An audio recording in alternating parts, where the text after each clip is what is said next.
This conference will Okay. now be recorded. The time being 4:46 p.m. I'd like to call the December 10th, 2020 meeting of the Tilton Select Board to order. Before we get started, please mute your microphone during the meeting unless you want to speak. Otherwise, background noise will interfere with the meeting. As chair of the Tilton Select Board, due to the COVID-19/coronavirus crisis, and in accordance with Governor Sununu's Emergency Order Number 12, pursuant to Executive Order 2020-04, this board is authorized to meet electronically, and these reasons shall be reflected in the minutes. Please note that there is no physical location to observe and listen contemporaneously to the meeting, which was authorized pursuant to the governor's emergency order. However, in accordance with the emergency order, this is to confirm that A, we are providing public access to the meeting by telephone. Members of the public wishing to attend this meeting electronically may call the following conference call number at 1-866-899-4679.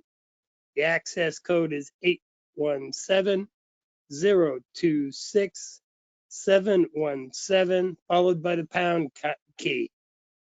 B, additional public access by video or other electronic means will be available as follows. We are using the GoToMeeting platform for this electronic meeting. All members of the board have the ability to communicate contemporaneously during this meeting through this platform, and the public has access to contemporaneously listen and, if necessary, participate remotely using your smartphone, tablet, or computer at global.gotomeet.me/town of Tilton/selectmen. This information can also be found on our website at tiltonnh.org under meeting schedule and agendas under the Board of Selectmen. C, we are providing public notice of the necessary information for accessing the meeting. We previously have given notice to the public of how to access the meeting via telephone, conference, and by GoToMeeting, and instructions are provided on the Tilton Town website at tiltonnh.org and at the town kiosk. D, we are providing a mechanism for the public to alert the public body during the meeting that a member of the public wishes to speak or be recognized during any public comment or public hearing. If you are a member of the public listening in and have questions, please write your questions down. And at the end of each agenda item, I will ask if there are any questions from the public before we move on to the next agenda item. Please state your name and address when you ask your question. We are providing a mechanism for the public to alert the public body during the meeting if there are problems with access. If anybody has a problem, please email web@tiltonnh.org, which will be monitored during the meeting. F, we will adjourn the meeting if the public is unable to access the meeting. In the event the public is unable to access the meeting, we will adjourn the meeting and have it rescheduled at that time. Please note that all votes that are taken during this meeting shall be done by roll call vote. Let's start the meeting by taking a roll call attendance. But each member states their presence. Also, please state whether there's anyone in the room with you during this meeting, which is required under the right to know law. Constantino. Constantino here. I have one present in the room with me and another one showing up at any minute. Fog present, 2 dogs in and out.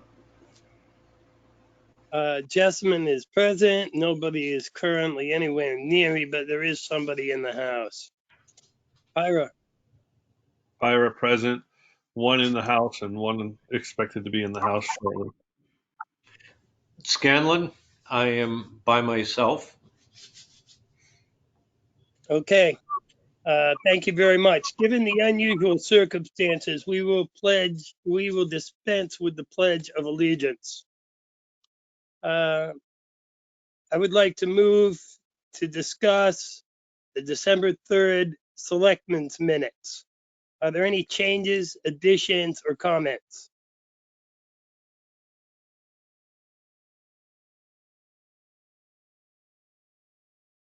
Okay, hearing none, I make a motion to accept the minutes of December 3rd as presented. Is there a second? Fogg second. We have a motion and a second. Is there any discussion? Hearing none. All those in favor, please say aye. Roll call vote. Constantino, yes. Fogg, yes. Jessamine, yes. Ira, yes. Scanlon, yes. Okay, thank you very much. I would make a motion at this time to accept a $1,000 donation from the Tanger Outlets to be used for the movie in the park. Is there a second? Ira, second. We have a motion and a second. Is there any discussion of the motion? Can you repeat that motion again, please? The motion is to accept a $1,000 donation from the Tanger Outlets for movie night in the park. I have a little discussion on that. Don? Just for clarity, so if they donate it this year, can we use it next year? That is correct. Okay, thanks. That's it. Is there any other discussion on the motion? Hearing none. Roll call vote. Constantino? Constantino, yes. Fogg, yes. Jessamine, yes. Ira, yes. Scanlon, yes. Okay. Moving right along. We have a discussion of the 2021 budget. Tim Pearson, the finance director, is here to present. Tim, the floor is yours. Mr. Chairman? Yes. Mr. Chairman, can we put him later in the schedule? He's running a little behind. There's a lot going on today. So if we could move to Selectmen's reports and then my report and then put him after the police department quotes, that would be helpful for him. Okay, and if there's any objections, please state them now. Well, there we are. First up on the Selectmen's report is John Scanlon.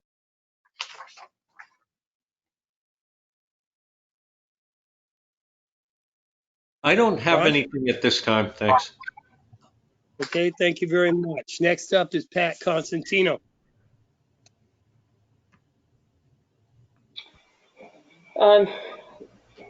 Thank you, John.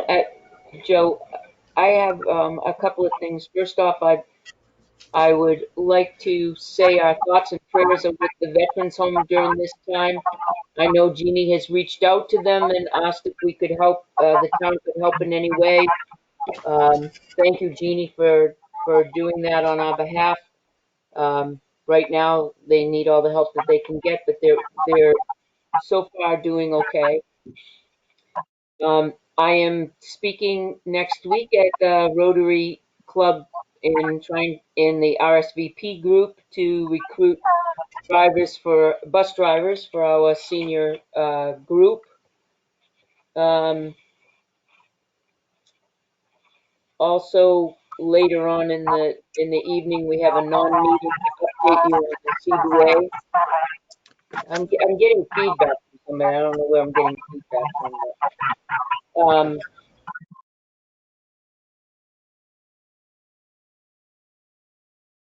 what else? One other comment I would like to make is that I'm just, and I'll leave it at that I'm very disappointed that a comment by a selectman about COVID was posted on Facebook. It was very disappointing, and I felt it was really disrespectful for the other selectmen to be a part of that. So I leave it at that. Thank you. I'm done.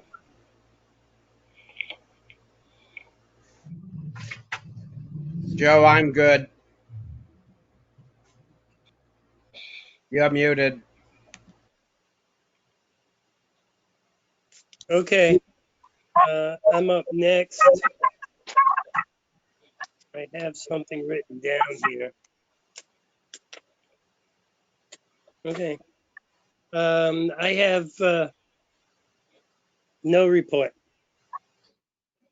So we're moving at warp speed this evening. Eric is up next. I left him off, I think. No, he's there. Who, John? He Eric, went first. Eric. Oh, yeah. Eric, sorry about that, man. That's okay. I'm here. On Tuesday night at the planning board meeting, the issue of we had the Winnisquam trading post before us, and we had the issue of porta potties came up. They're technically not allowed, but I guess there's several throughout town. So that was one thing, is about can they be allowed up there, and I don't know if Leanne talked to you, Jeannie, about that. So that's an No. issue. That's an Where- issue that. where What's are that? they? Where are the porta potties? Well, there's the issue is that they want to add in an area to the right of the trading post. There's a couple buildings that they want to tear down, put in a couple some parking spaces, but put in like a food trailer there, and put like a picnic area. And there is a bathroom inside the facility, one bathroom that services both male and female. But the issue of porta potties came up because apparently an abutter mentioned that there's in the past some people have relieved themselves on their property. So it's something that is going to be discussed, but looking for input, because technically in the town ordinances porta potties are not allowed. So to do that, and then also up there, the parking spaces up there, looking at, can we limit the time that I don't know what the name of that street is, but the parking spaces that are there, can we put a time limit on those? Because a lot of times people will come and park there for the day, prohibiting any of the businesses that are up there from getting new customers, because people park there for the day.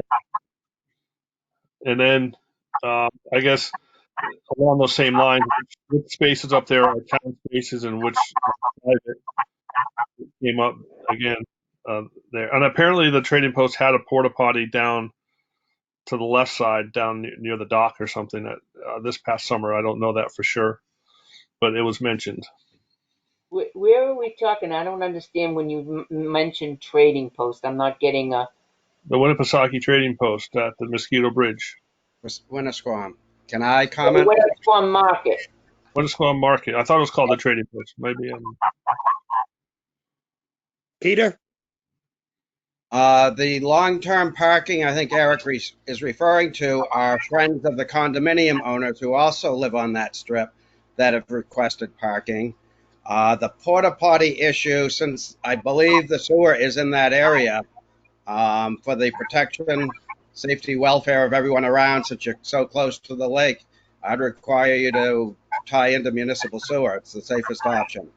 Yep. So that is part of the municipal sewer up there. It wasn't 100% certainty that was the town sewer up there. Someone said Lockmere sewer, so I'm like, I don't think they had sewer, but There is no Lockmere sewer. I didn't That think was a so. sewer project. Okay. We're heading across the bridge, tying in on the other side to the interceptor. at Yeah. that end of town. Well, the building that's there now is tied in. There is actually a hookup. There's two buildings on the site, and each of those buildings are hooked up to sewer. But they want to remove those buildings, but they want to just put a trailer there, but they don't want to put bathrooms over where that hookup is because it doesn't work for them. So, but that's something that will be discussed when the building gets the project. The case was continued into January. But those are three of the questions that came up. You have something else, Eric? I have something else, but I'll hold off until another time. Okay.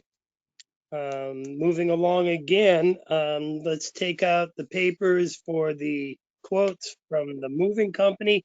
I'm going to assume that the lieutenant is on the line. Is who's caller number one? Chief, are you on the line? I am, Jeannie. I had him slated for 6 o'clock. I just texted him to let him know you're ahead of schedule. I can try and reach him if any questions come up. All right, or I could do my report and then we could see where we're at. That would be my Yeah, suggestion. I'm going to move town administrator up next. Okay, so you all have my weekly update. The first item and only action item, I wanted to let you know that the town clerk tax collector, if you recall, wanted to be open to customers, even though the rest of town hall was shut down. This afternoon, she asked that the office be closed effective tomorrow and allow for appointment only, given the increase in COVID, and be closed until the selectmen decide to open town hall again, I guess. I was also informed today that Thursdays going forward, the town clerk tax collector's office will be closed at 4:15 on Thursday.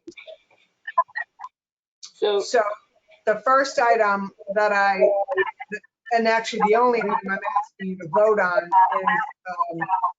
to go ahead and close down town hall, including the town clerk tax collector, except for appointment only. Pat? do you know how that they would effectively, how are they going to do the employees, Cindy and Kim? How are they are they both going to be in the office at the same time? Are they going to alternate like they did the last time? Or do you know what they're I planning haven't, to do? that was not a conversation we had. I guess my understanding is they're both going to be there every day. It's just they're not going to be open to the public by appointment only. And they're closing again at 4:15 on Thursdays. So she had not told me that there was anything different going on in the town clerk tax collector's office other than they want to close down to the. Seems like we made a motion and had a positive vote to close town hall, except for by appointments, with the exception of the town clerk tax collector's office. But if the town clerk tax collector wants to shut their office and be under the same rules, I think we're covered, aren't we? Yeah, I think you are in charge of the building. So as I expressed to her today, because she was going to make it effective tomorrow, I expressed to her that the board is in charge of town hall and they need to approve that. I told her I didn't think you would have any problem with it, but in terms of process, it needs to come before the board and they need to vote on it. Okay. I would make a motion at this time to close town hall, town clerk tax collector's office to be open by appointment only, effective Friday, December 11th. Is there a second? Scanlon, second. We have a motion and a second. Is there any other discussion about this issue? And I Pat? have to- Do we have right now is the sewer and land use open by appointment only? Correct. They are, okay. Peter? Although I can't speak to sewer, how that is, Peter can, I can only tell you later. And what about Gail, if somebody needed to come in and speak with the administrative assistant? Everything in town hall, other than the clerk, up until tomorrow, everything was by appointment only. Okay, I'm good. Peter? Isn't it sort of a moot issue because the tax collector's an elected official, so she can set her office rules as she wants? You can set her office rules, but you are in charge of the building. Right. And we're also in charge of Kim. So Well, yes and no. She's shared. to the first point, the building, she wants to shut that down. That is under the board's prerogative. They control the building. To her closing on Thursdays at 4 o'clock, that is up to her, because that's her hours she's setting. But we're not voting on that. We're only voting on closing the building. Or you are, not me. Is there any other discussion? John? No, that's it. But Joe, you're for some reason your mic is the one that's making a lot of feedback. I don't know what to tell you. I'm in a quiet room, nobody around, and I almost gotta have a microphone on to lead the meeting. Yeah. Well, whenever possible. Oh, yeah, absolutely. Is there any other discussion on this motion? Hearing none. Roll call vote. Constantino. Yes. Yes. Jessamine, yes. Pyra.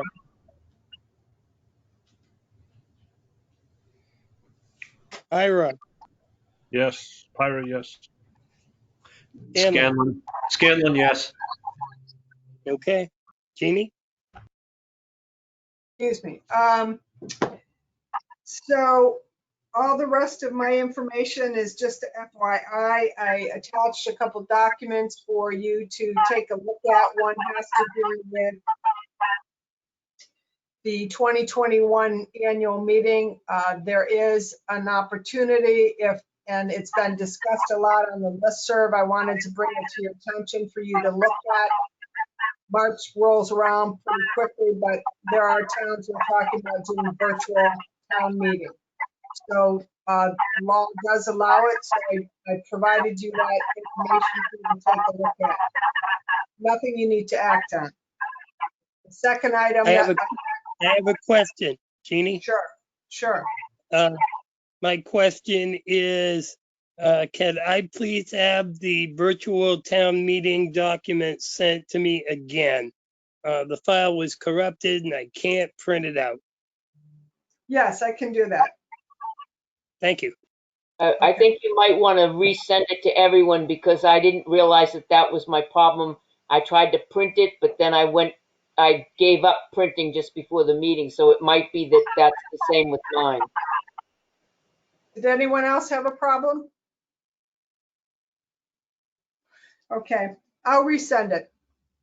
The other item is the FROST program. It's a first responder optional screening test, which there's been a lot of discussion on the listserv about this. It's an optional program for first responders.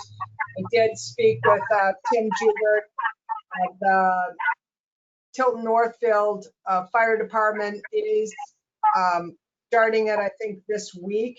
It is something that's available to our police department. I have talked to the chief a little bit about it, and I've always talked to Tilton Northfield Fire about it. So I provided all that information to you if you want to take a look at that program.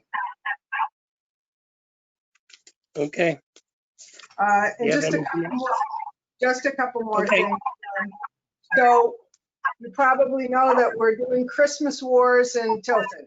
So we've got the DPW and the police department, and town hall, and in town hall, the town clerk tax collector versus the selectman's office versus land use sewer upstairs. And we thought it would be nice.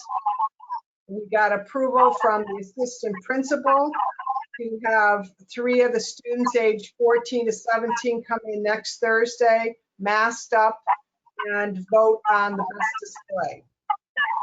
I think that'll be a nice, way to engage with the school. The school is supportive of it, so I'd like to do it. Just wanted to run it by you.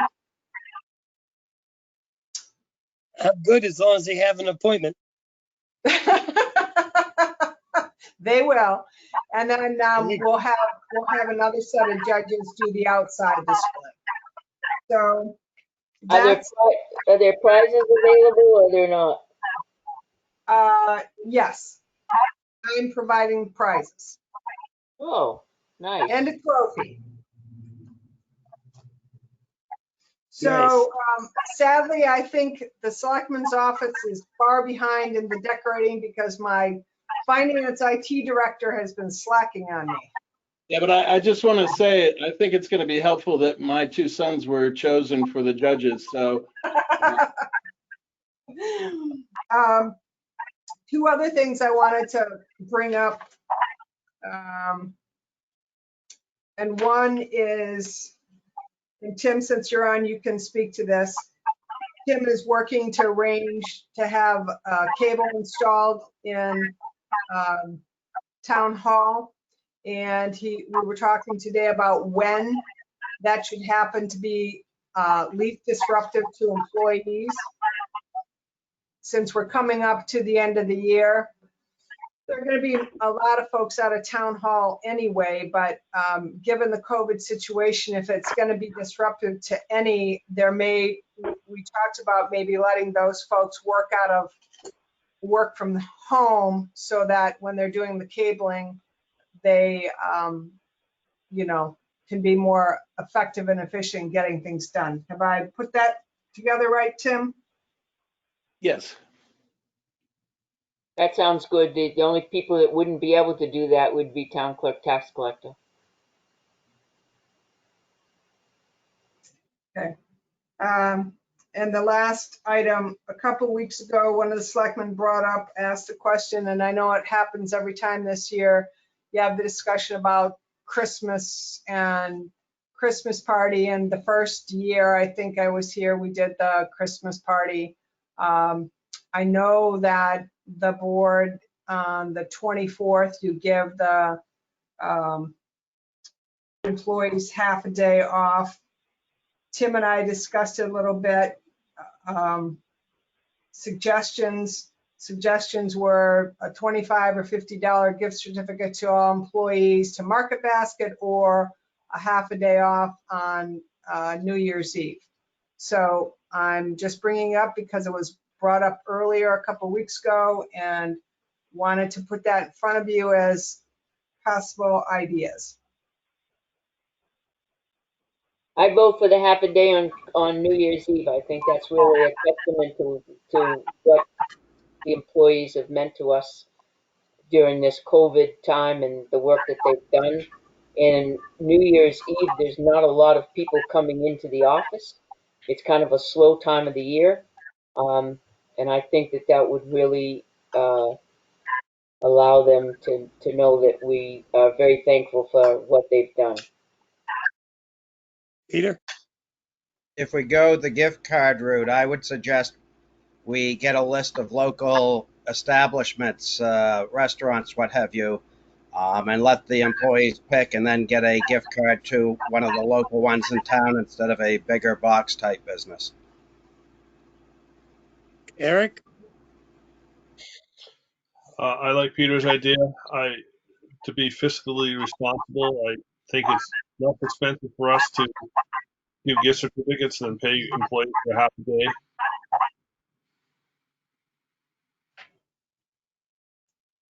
How about you, John?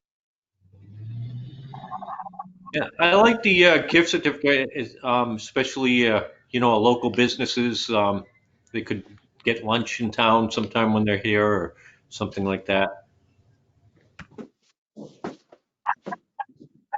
And I'm good with the gift certificates as well. Jeannie, could you figure a way to make that happen? Is that a 25 or 50? At 50. Peter?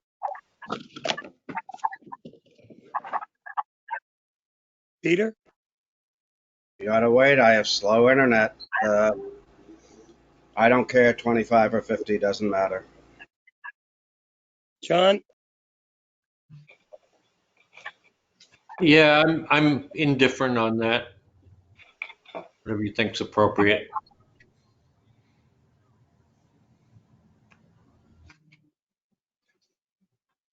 Eric? I'm indifferent, either one. And I'm about 50, so I'm thinking we have a consensus for 50, Jeannie. Okay, thank you. I will make it happen and make sure it's local establishments. Thank you very much. And that's it for me, unless anyone has any questions for me.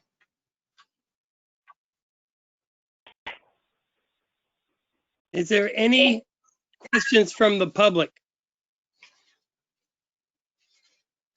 Is the lieutenant on the line? Yes, I am.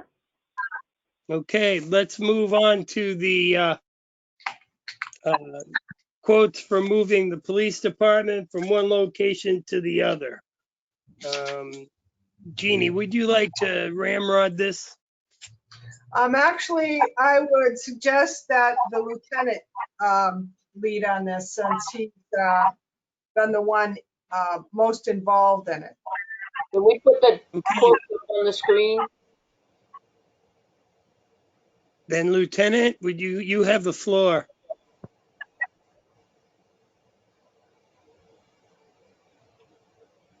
I guess not. Okay. Lieutenant? Yes. Okay. I just wanted to make sure you're still there. Is there questions from the selectmen for the lieutenant? Okay. The reception's not very good, but I'll try my best. Okay. Are there I think all right, Pat's looking to see the quotes. Peter? I think Pat's trying to see the quotes. I have it up on my other computer. I can take a few minutes to find it on this one, but Tim it was in your board packets. yeah. Tim is accessing the board packet, and as soon as he gets that, he'll put it up on the screen. But maybe while he's doing that, the lieutenant could just give an overview of, who he interviewed and if he has any recommendations.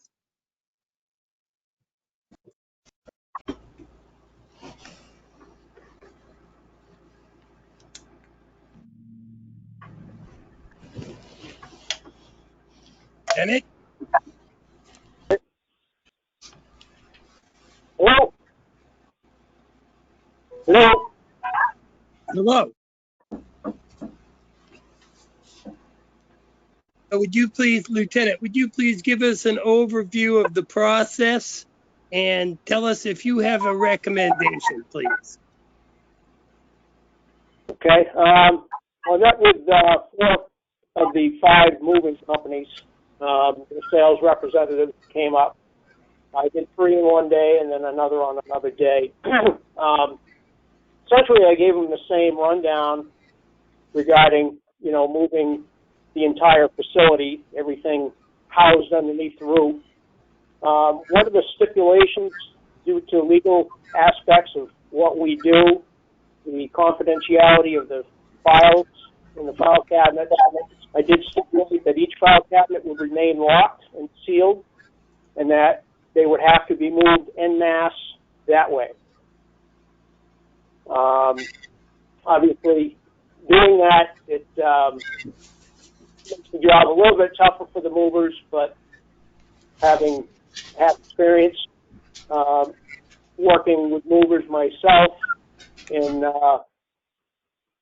past years when I was younger, it's not entirely out of the question that they can't do it. I can move those file cabinets around myself with a hand dolly. So most of them were, once I explained the logistics to them, were receptive and, stated that they could manage as needed.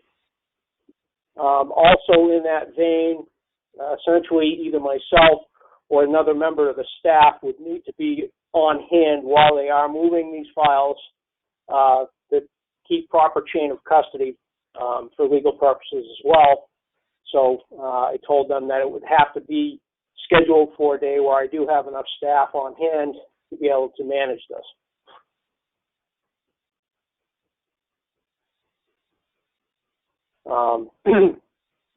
So going further, I had also brought them to the off-site facility at the former Agway building that AutoServe was so kind to lend room to us. I also had them view the furniture that was donated to the PD for the move from there. They were all pretty good with that. I had no adverse questions or any negative feedback on that. The only question area was based on after seeing the storage room where all the file cabinets were to be moved to. Lisa and I felt that there may not be enough room for a full move at the time based upon current capacity.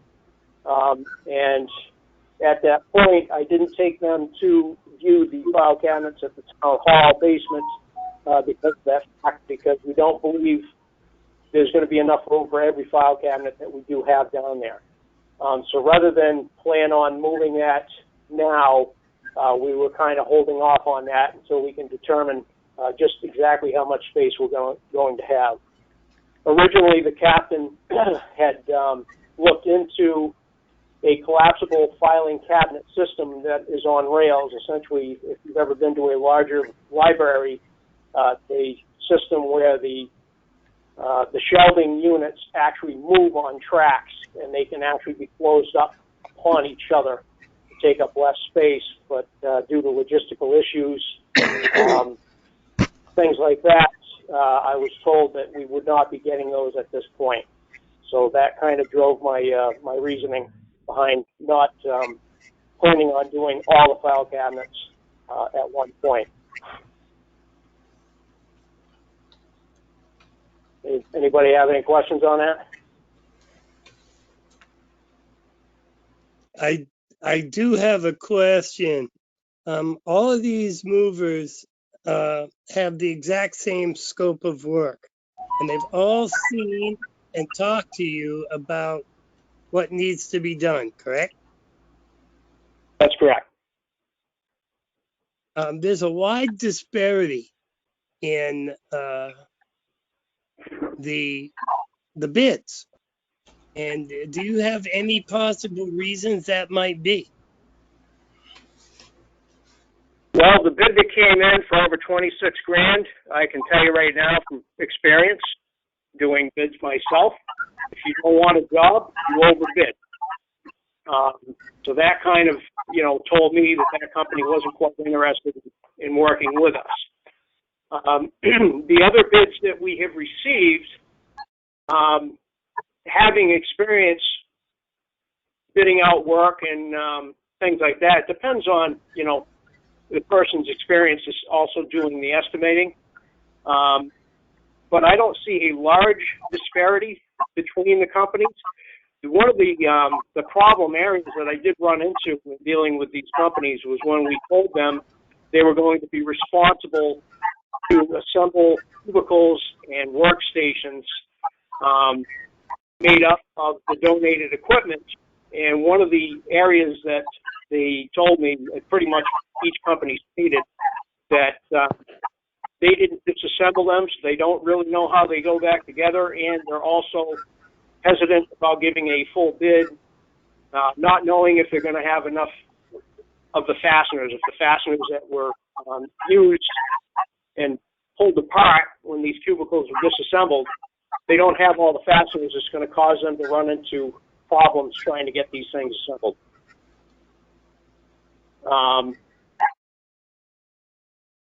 So therein lies some of the issues that I ran into. Other than that, it's essentially, I showed them I took each company representative. I started in the basement level of the PE, showed them each room. I showed them all the equipment that they're going to potentially be moving. And I also showed them, where the bulkhead entrance area would be that they're going to be using. And so with that, they're going to have to try to, figure out what their manpower is going to have to be like in order to get these, file cabinets and everything out of that basement area, which is going to be a large, labor portion of what they're going to be doing. Lieutenant, do you have a recommendation based on your discussions and observations?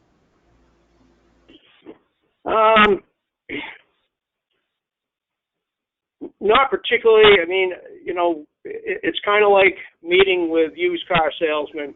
They're a representative of the company. They're obviously going to, put on the best face they can for the customer. They're going to tell the customer what they want to hear, but in the end, you don't really know, exactly what you're going to be getting. But I did have to make a decision upon, how people conducted themselves. The last company I met with, which I believe was Able, the representative was actually the owner of the company, and he seemed to be pretty knowledgeable and fairly professional, and he went into depth explaining to me, what his misgivings were about having to reassemble furniture that they didn't disassemble and things like that. He did advise me that they would be subbing that out to a company that he has worked with in the past to do that final assembly of that furniture stuff. So he seemed like he had a pretty good handle on, what they were doing. But I do believe he came in as one of the higher bids.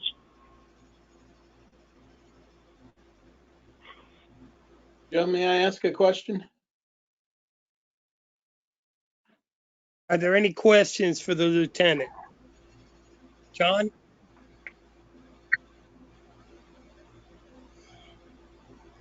Tim?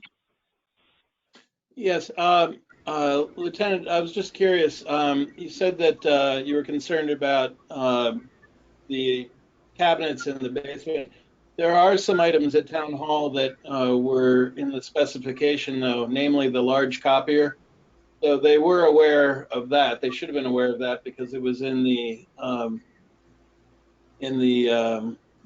bid notice. There's also, I believe, a cabinet or two that will accompany that.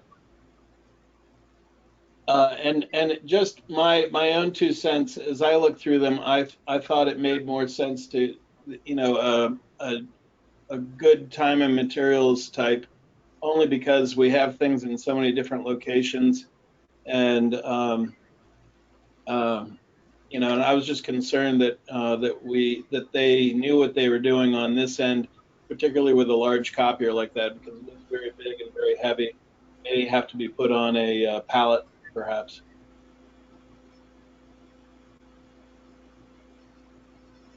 Yes, I did speak with them about the copiers, and I did advise them of that, so they were aware of that.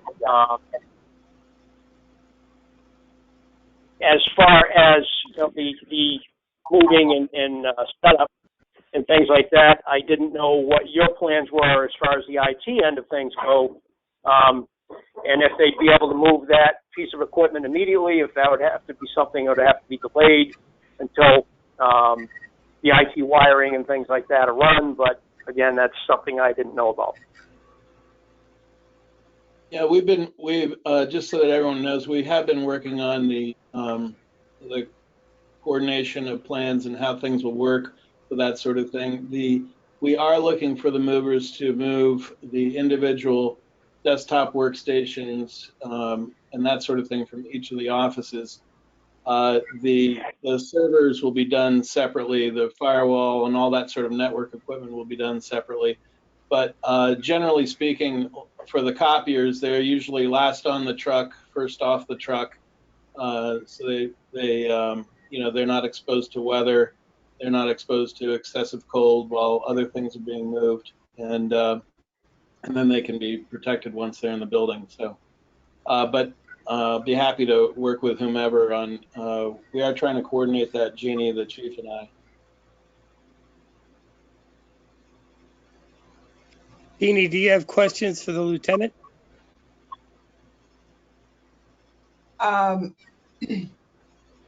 No, I was looking for a recommendation, but it sounds like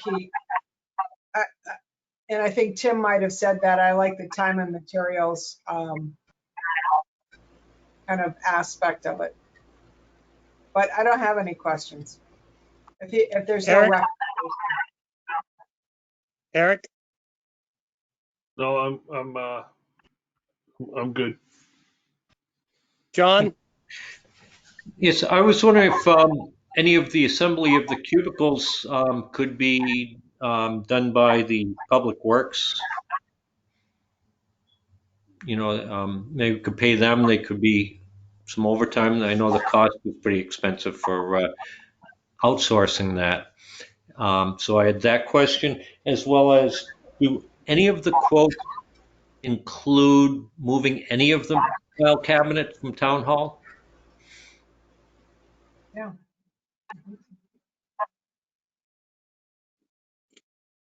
LT? Hello? Hello? Hello? Oh, okay. Hello? As I said before, I did broach the subject with each of the companies, and I did tell them that we did have a quantity of file cabinets and other equipment at town hall. Due to logistical problems, I was not able to take them down at that particular time, but we did give them a count of what we had down there.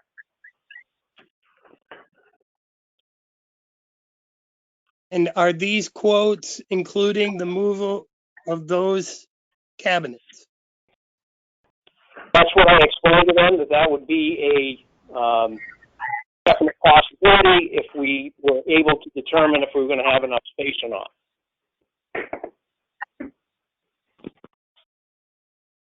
That sounds like a maybe to me.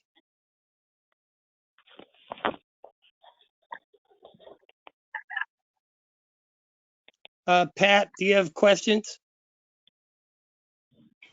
The only question that I had was a while ago, like last week when we looked at the individual quotes, and there was one of them that said it was like 300 cubicles or something like that, but I can't find the quote now, the individual quote. That's 6,000 something. I think $6,000 for moving cubicles, and I don't understand what how many cubicles we were actually moving. Jeannie, I can answer that one if possible. Chief? Sure. So that was a mistake on Ray the Movers, and I did forward an updated quote on Ray the Movers to Town Hall. I spoke with him, and he said that he thought there was multiple cubicles, and I told him there's only the one. So he reduced that 6,000 down to 300, and his last quote that he sent me was 18,675. The only company that I spoke with that didn't do assembly was Central Lakes. They said they don't get into assembly of furniture. They were the smallest, I think, of the companies based out of Belmont. So looking at the, I was just going to say, looking at the quotes, they did list the file cabinets on Ray the Mover's quote. I see. What was the company that you just said that had the cubicles? Ray the That was Mover. Ray the Mover? Ray the Movers, yes. That was So now- the one that reduced his quote down to 18,675.10. So why are we looking at 26,000? We don't have the correct information in front of us.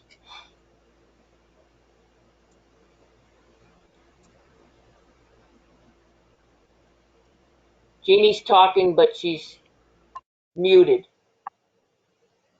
Peter, Oh, I finally got notice. I'll make a motion that we award the moving bid to Starving Artist at an estimated bid of $5,000.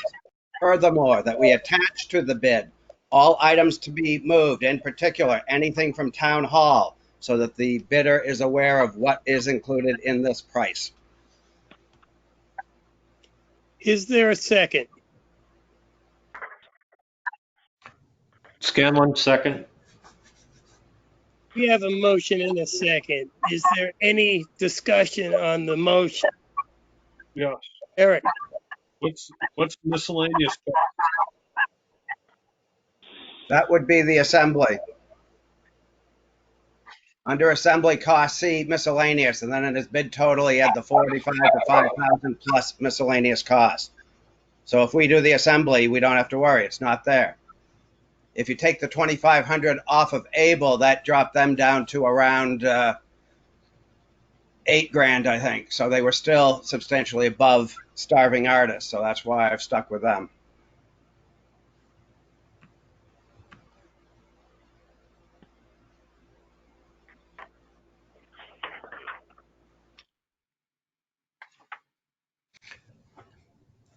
I have a question for the lieutenant. Lieutenant, do you think that the Starving Artist Moving Company is capable of doing this job to our satisfaction?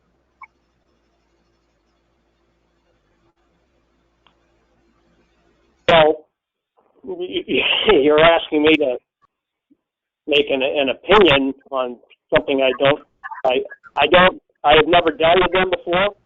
I don't have any information as far as any other contracts that they've held, any feedback or anything like that.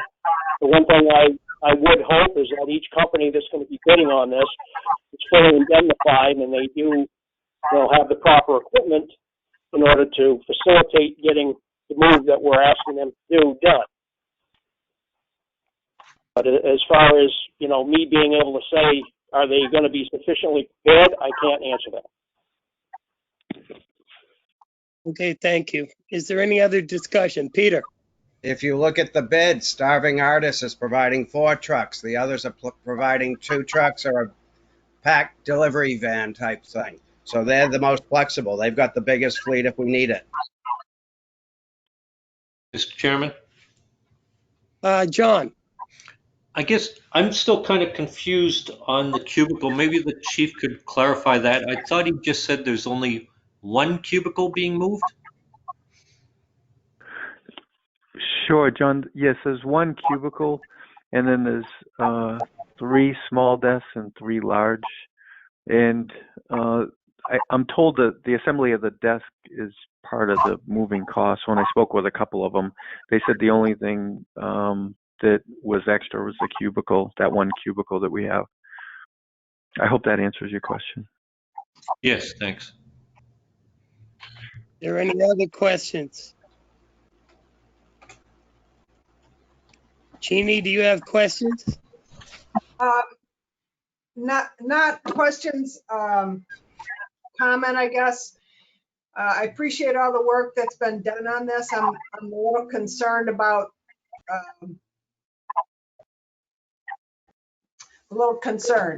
And so I'm thinking that since our date of moving has been moved, we're not in any hurry to have to make a decision tonight. I would prefer to hold off on the decision and let me take a look at this, because I have not been involved in it. My focus has been elsewhere. So I'd like to have some time to look at it and sit down with the lieutenant and maybe the chief and the folks who are involved in it and really get some clarification on some things, and maybe even talk to the movers.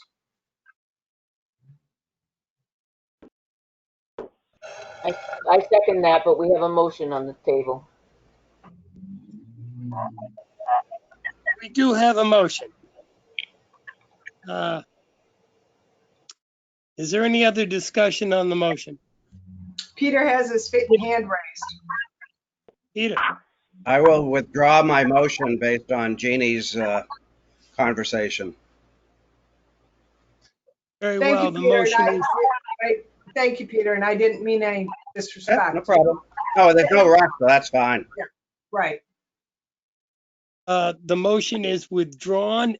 And at this point, Jeannie, if you would like to come back next week with something a little more, if you'd like to come back in 2 weeks, Thank you. 3 weeks, whatever many weeks it actually takes here. Okay. Um, We'll try to get back to you in a couple weeks. okay, outstanding. Okay, if there's no other discussion on the moving, then it's time for the budget. Thank you, This Lieutenant. year- Thank you, Chief. You're Thank you, welcome. Lieutenant. Yeah, thank you very much. All right. Tim, the floor is yours. Okay, terrific. Thank you, Joe. All right. I'm just going to mute everyone. Since. All right. Can you all hear me? Thumbs up, anyone? All right, great. Okay, so first, before I get started, I just want to let you know that there are a lot of things for you to sign in the Sign Now app, and I know that Gail has put a number of things out there. Sometimes when you see it comes from me, it's actually being put up by Gail. We're sharing the license, but we're trying to, keep all the documents flowing. And I will be going through, as part of the budget discussion, some of the suggested budget transfers and encumbrances as they relate to the budget. So first of all, yesterday I sent out an update to the budget, and then that was presented to the budget committee last night. And we went through that in great detail, with the exception of Public Works and Police, which I had already gone through the budget with them at a high level, and then in great detail in all those other departments. Kevin Duvall had already presented the Public Works budget, and they'd gone through that in detail. And the chief is up next week with the budget committee to go through the police budget in great detail. So just Does to that bring mean it. we change it? Well, you can certainly, so what you see now is simply the department request, what is being requested. So as the board, as you go through and as you're making decisions on things, voting on things, you can decide, whether you want to increase, decrease, eliminate, add to, what have you, in the budget. And then that'll show up in the Selectmen column, and so it gives kind of a roadmap as to where we started, what the Selectmen have approved, and then what the budget committee has approved. So we don't need to meet with we don't need to meet with the budget then? You've taken care of that. Is that what I'm hearing, or no? Essentially, yes, unless, you certainly could, but I believe that once the chief is done with his presentation, if there are any remaining questions, I'm sure those will be forwarded on, and I'm sure either Selectman Scanlon as the ex officio, or I could forward any of that feedback to the Board of Selectmen. They have not voted on anything in the operating budget. They've just taken everything into under consideration. So it's certainly up to the board, however you want to proceed. I'm sure if you want to make a separate presentation to the budget committee, I'm sure they would be happy to have you do that. But in any case, what I would recommend is in your board packet for this evening, under budget update, I did put an updated budget in there along with the information technology plan that I had sent out last week, I believe. And I updated that for the division of the departments. And then I've also put in there an estimated debt service schedule based on some assumptions. And the operating budget that I sent out today is just slightly tweaked from the one that went out yesterday. So if you're looking at either one, I'm sure you're going to be fine. And I am going to bring up the budget. If you bear with me 1 minute.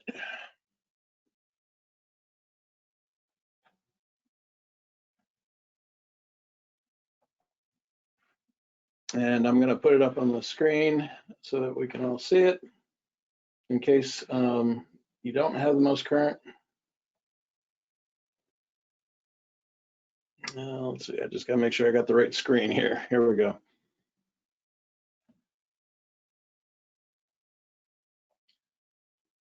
Okay, just have to move a few things around. Bear with me. There we go. Okay, so any of the actuals that you see in this budget will are reflected as of the expenditures that have been processed through today. And right now, we have made a few changes that have brought us down to a 3.9% increase. The first run at this budget was a 5.2% increase, and the majority of the change has come from two things. One is the debt service schedule, the short-term interest, and then also moving some things into encumbrances for next year and taking them out of the 2021 budget. So this is much, looks a lot better with a 3 in front of the number than a 5. But still, it is a considerable increase for the town considering prior years. In the now, what I thought I would do, and so you know, for the budget committee, I went through each and every line and talked about each and every line, and Selectman Constantino and Selectman Scanlon were on last night. I probably don't need to go to that great detail with the board, but there are important things in each department that should be discussed so that you can decide how you want to proceed with them. In the administrative budget, of course, you're familiar with the stipends for both the Board of Selectmen and the trustees. The administrative overtime, if you recall, it had been much higher in prior years, but it was reduced when the administrative assistant changed to doing the minutes from the recordings. The town administrator and administrative assistant salaries are noted. Compensated absences, there are 3 people in town hall that are eligible to purchase paid time off. And we never know exactly how that's going to end up. We are actually going to spend that this year. We'll be over the $3,500, and we're already at $4,110.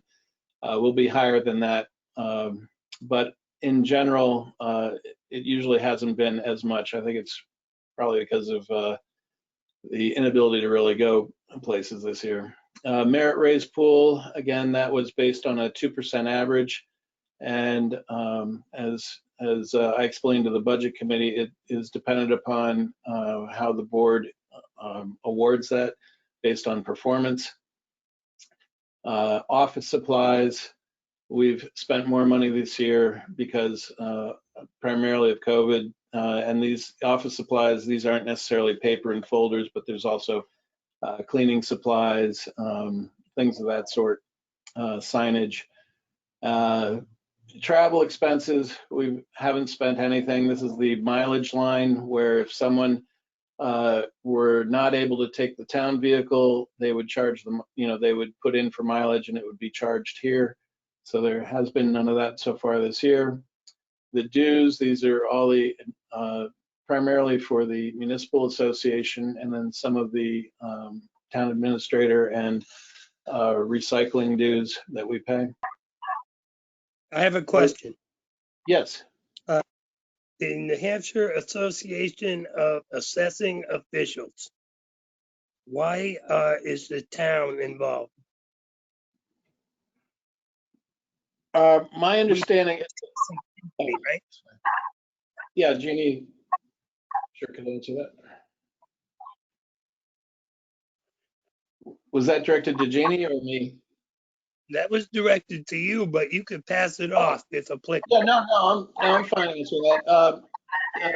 By belonging to that, my understanding is that we have access to data and materials. It's a very small amount of money.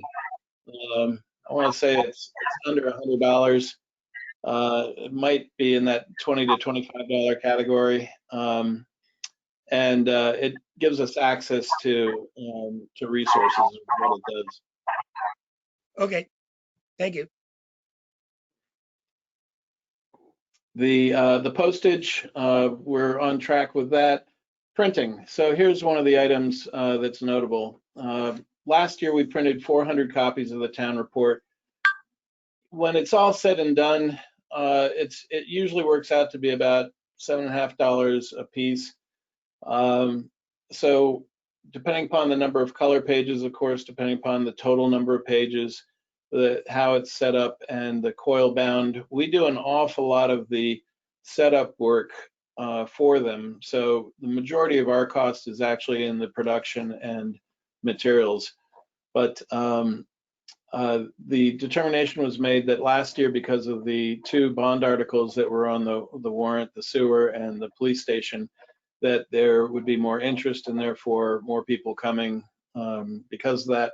So typically we'll print in that 300 category. So that's what this budget represents, 300 copies.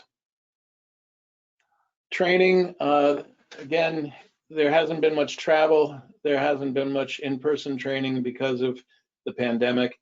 A lot of that has moved online. So we're still anticipating doing some of that online training, and Primex provides a wonderful framework of classes to do online, and they're free.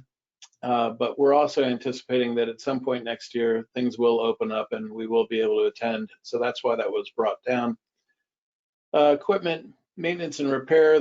This is for primarily the inspections. So the lift, the fire extinguishers, and the boiler. Those are annual inspections that must be done. Advertising, we are fully employed right now.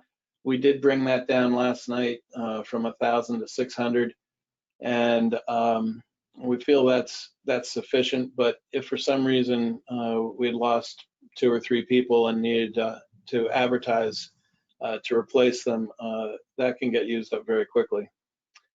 Equipment rental, if you recall, we did sign a contract with Pitney Bowes for a replacement machine, and that was, I think that was the beginning of last year, and it is at a lower cost.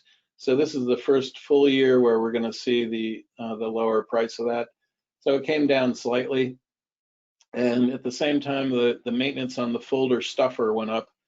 And that's what the town clerk tax collector uses for all the monthly motor vehicle mailings, and we use for the tax mailings. It makes quick work of stuffing the Tilton Times in with it, and it can be used for other projects as well. But those are the heavy users during the year. And equipment purchases, this last year we were fortunate with Jason Wright's help at the White Farm to procure 4 fireproof cabinets at $100 a piece. And I got to tell you, back in 2008, this town bought a $4,000 fireproof cabinet. So $100 is, and they seem just as good as any others. Was quite a win. We did have to spend some money on a locksmith and do that sort of thing, but it was really short money compared to what a new one would cost, or even a used one. You can see that we also purchased the electro hygiene system this last year. For 21, we're just putting in money for replacement chairs is usually what goes. They get an awful lot of use. We do have a lot of chairs in the building. There are some that probably need to be moved on to the transfer station that still linger around, but that's what that 500 is for. In miscellaneous expenses, I won't belabor this, but you're all aware of the candy issue. So there's parade candy. Our wreaths are paid out of here. And then when we do pre-employment checks for motor vehicle or criminal, those are done here.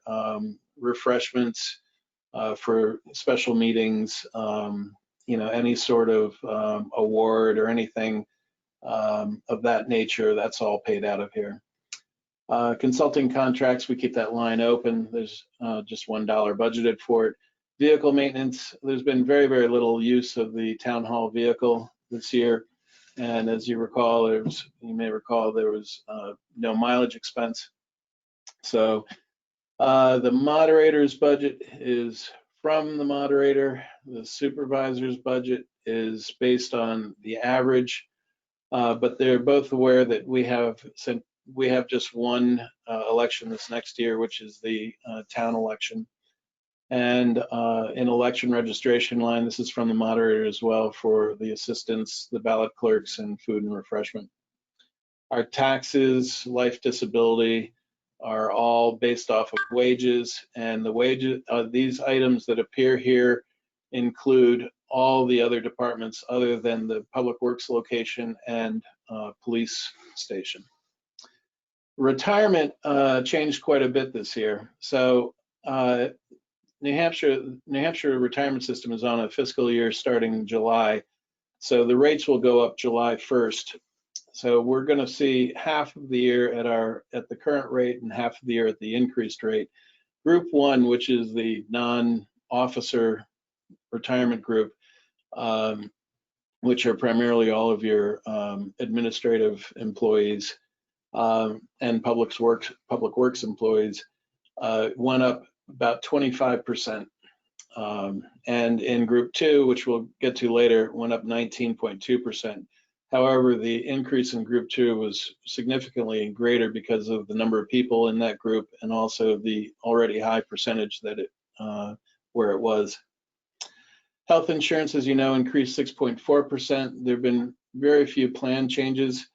But again, if that happens during the year, we do have to make accommodations if there's a qualifying event and someone changes plans. So we try to do our best to model what we think is going to happen during the year. Dental insurance is just for the employee only. Recording fees are for those liens and other things that we release from the Selectmen's office. Tax map update, you'll recall we started the GIS web service, which is available off the website, and people can go look at parcels, overlay different components over top of that. And then there's also $500 set aside here for time and material updates.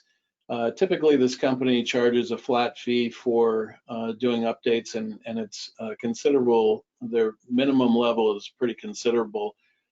We have very few updates on an annual basis, and these updates would be lot line adjustments, lot mergers, that sort of thing.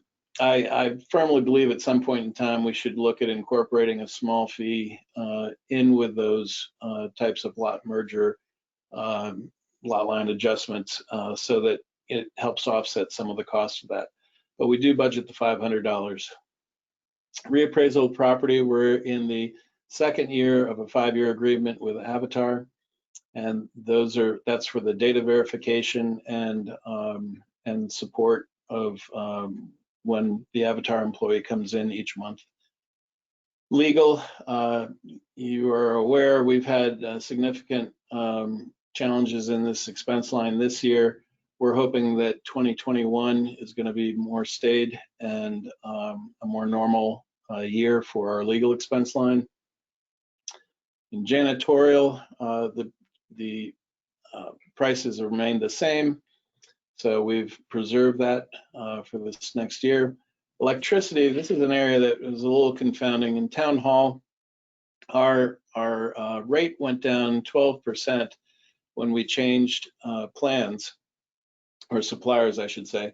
And that was, again, that was a little over, or right about a year ago. However, our usage went up.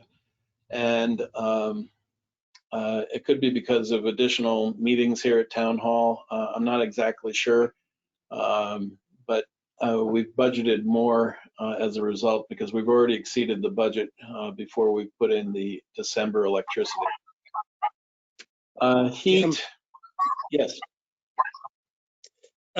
It would seem to me that we've actually had significantly less in-person meetings at town hall over the course of the year. In spring, early summer, there was no meetings at town hall. There's no meetings at town hall right now. Why, I'm asking, would we see such an increase as this?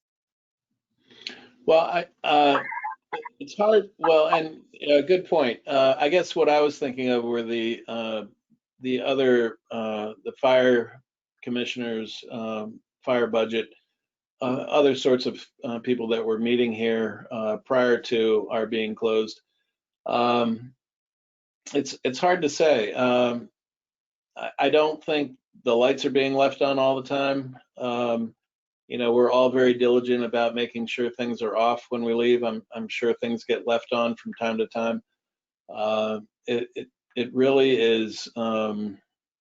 It's hard to say. And somehow we would have to study that more to know.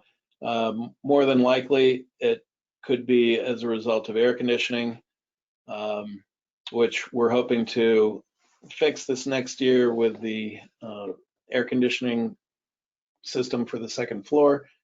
That would hopefully decrease our expense for electricity. So, but I felt that considering that we're going to overspend the budget that we put in place this year, that we needed to raise it. I know that wasn't a great answer, but the bottom line is I just don't know. In heat, we've kept that the same. We should be okay there. Sewer and water, of course, our sewer bill is based off of our water bill, with the exception of the trough. And we still have another quarter to go. We'll be well within those budget figures. Town hall maintenance and repairs. So here's one area that I think when we first met, the board had asked, isn't there something that we could put off, you know, and look at an encumbrance at the end of the year? And this is one of the encumbrances that we're recommending. So in the $4,000 that we're budgeting for 2021, $3,000 is for general maintenance that's unplanned. And then there's $1,000 for moving or providing gas line connection to the PD generator that would be moved and installed here at Town Hall outside of on the school side entrance. So the two items that would be encumbered this year, and they're on a document that I'll show you in a little bit, are the building assessment, the other portion of the building assessment, $10,475, and then the quote that we have from JP Carter to decommission the generator at the current old PD, remove the transfer switch, reconnect the electricity over there, and then bring over the generator and transfer switch and install it here at Town Hall. That generator is natural gas, and so therefore we would have to have the gas line connected for it, and that's why the $1,000. The PD building line, this has a 0, so this will disappear after this year. There's no more need for this. Senior center maintenance, we're keeping it steady from last year. It's for those costs associated with the building. General janitorial supplies, we'll be getting ready to do some stocking at the end of this month. I believe we've got an order going in, And the other portion of that is about a little less than $400 for the electrohygiene material that we buy. So I'm hoping that we'll have plenty of stock of that for the spring, it seems like we'll need that for the spring. Workers' comp, we saw a premium reduction. That's a one-time premium reduction for 2021. Property liability, you can see it went up slightly. Unemployment stayed the same. These are all based off of experience with the town. So when we've had claims before in workers' comp, we've seen it increase, and when we've had few or no claims, we see it decrease. Property liability is just simply based on the current rates and the amount of assets that we have covered. Lakes Region Mutual Fire Aid, that increased over the last 2 years due to their communications project that was apportioned to all the member towns, and this year it represents a 2.5% increase. If there are no other questions on the administrative budget, I'll go through a little more quickly in the town clerk tax collector budget. I had a question. Yes. John? So we haven't gotten a proposal for the generator yet. Can we get that before we budget for it? For the generator for town hall? Yeah, it was. I know we brought up a couple weeks ago about putting something together and what it would look like, and where it would be mounted, and it was going to be presented to us. I see. Absolutely. Yeah. Absolutely. And the reality is that if for some reason it's not feasible, or the board doesn't want to have it here and chooses a different location, it would still be the same amount for the decommissioning, moving, and installing. What we might not have is the gas line cost, but wherever it's going to go, you would have to have natural gas to feed it, unless it's just put in storage. So the money should still be the same, regardless of the location on at the town hall. But let me make a note of that. I'm sure Jeannie has already made a note of it as well.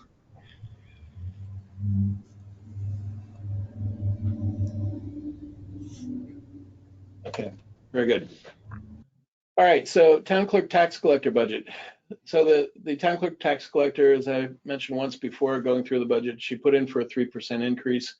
And keep in mind, hers is a little different from everyone else's. Everyone else's, as you know, the merits go in July 1st. Hers gets approved at town meeting and goes retroactive to January. So she put in for the 3%, and that brings her to 66,314. You see the deputy's salary, office supplies, she maintained the same. Postage, she increased, and this was based largely because of the amount of additional mailings that they had to do, because people weren't able to come in, or they were communicating more via mail, passing back and forth documents, that type of thing. Training and dues, she has put in for her conferences for 2021, hoping that they're going to be able to take advantage of those. It's slightly reduced from 2020, and you can see they had really no activity in 2020 comparatively. Government reimbursements, this would be a maximum of about $4,950 for vital records and dog licenses. We try to budget what we think is going to happen, so we're budgeting $4,000, which is what we did this last year, and looks like we're going to come right on the money on that this year. The only month that's not represented there is December.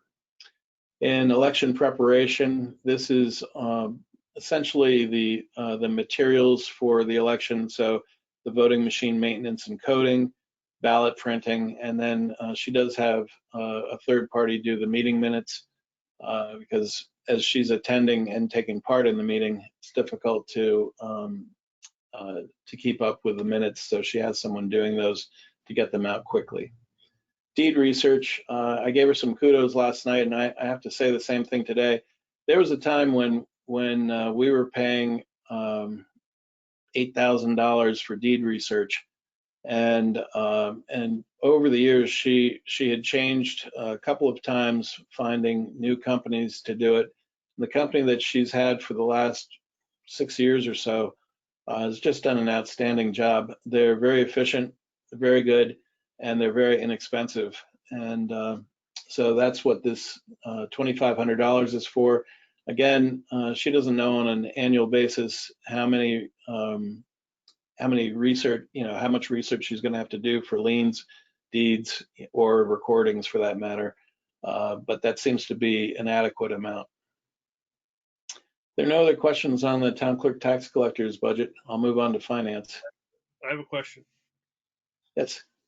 Is there on the training and dues, is there a way to encumber any of those costs for this year? And since we haven't budgeted, we haven't spent it, is there any way to encumber that?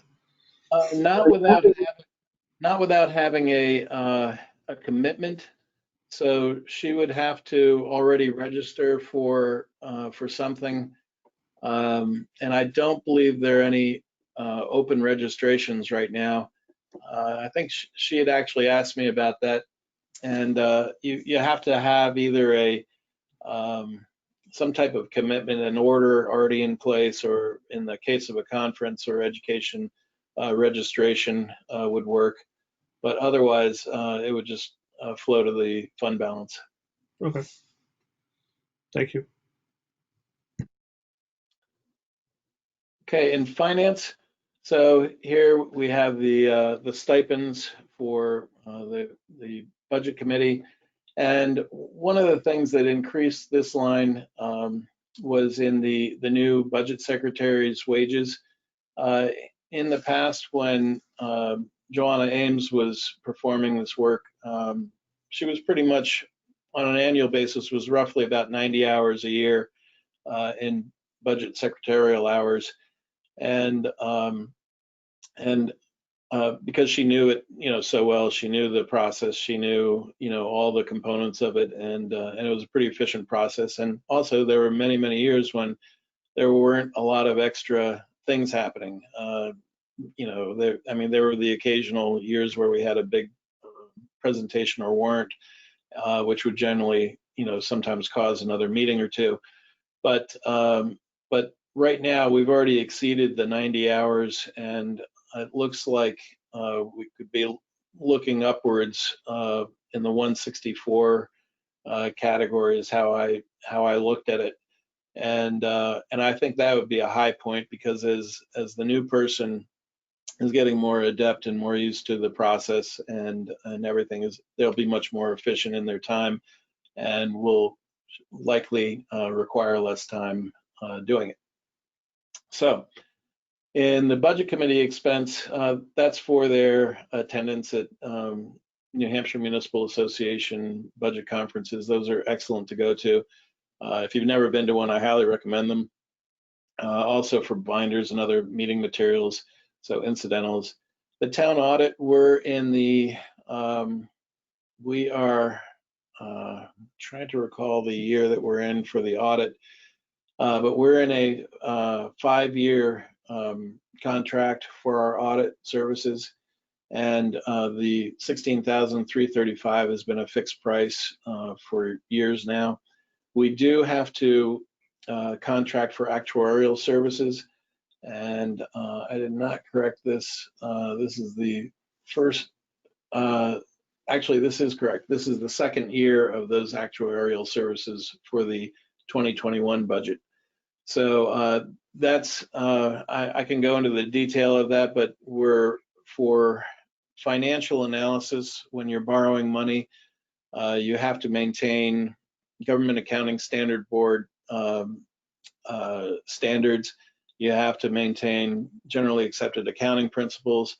And one of the Government Accounting Standard Board standards has to do with pension liability. And it was deemed a long time ago that these pension funds across the country, they didn't actually hire these people. They weren't the ones that paid them over the years. So why would they have the liability for the difference in the pension liabilities that existed? So the Government Accounting Standards Board came out with a statement which took many, many years to devise and determine how to do it.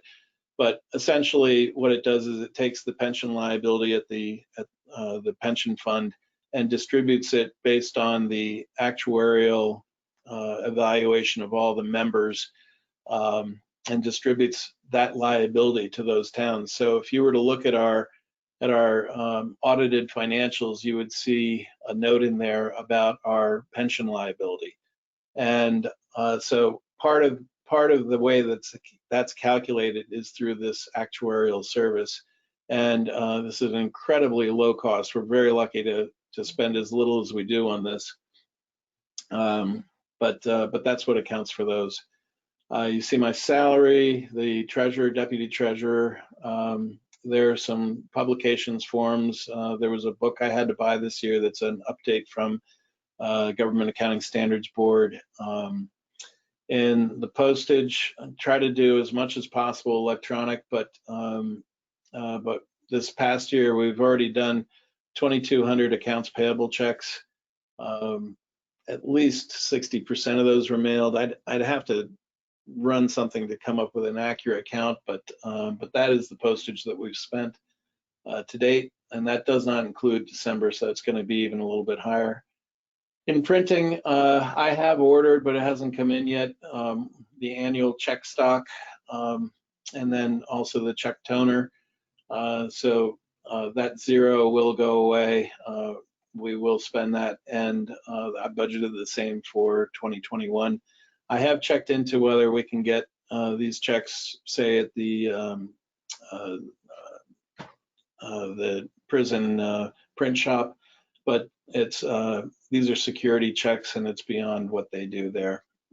So unfortunately, we still have to buy them commercially. In training and dues, there's a New Hampshire Municipal Association conference that I attend, the Government Finance Officers Association, the gap updates, and budget and finance updates through the New Hampshire Municipal Association, some of which I did electronically this year, but I hope to be in person next year. So most notably here, though, is the short-term interest. And if you recall, in the warrant article last year for the building, there was a notice of about $37,000 in change for interest on the construction loan, and that is required to be budgeted in the operating budget per DRA, and that's how the warrant was written, and that's what we added to this budget line here. So far to date, we've been managing this as carefully as we could. You are going to see the expenses increase now more exponentially, you know, as we get to the end of the project, and there's more that we're paying interest on at this point, but still we've been pretty successful in managing that cash as best we can. I will have to sync up more of the band borrowing to some of the other items that that have been owner items that I've held off doing, just to best manage the cash in the way that we have the least interest expense, is the best way to put it, I guess. You're also aware of the 1% for the TAN for next year at $3 million.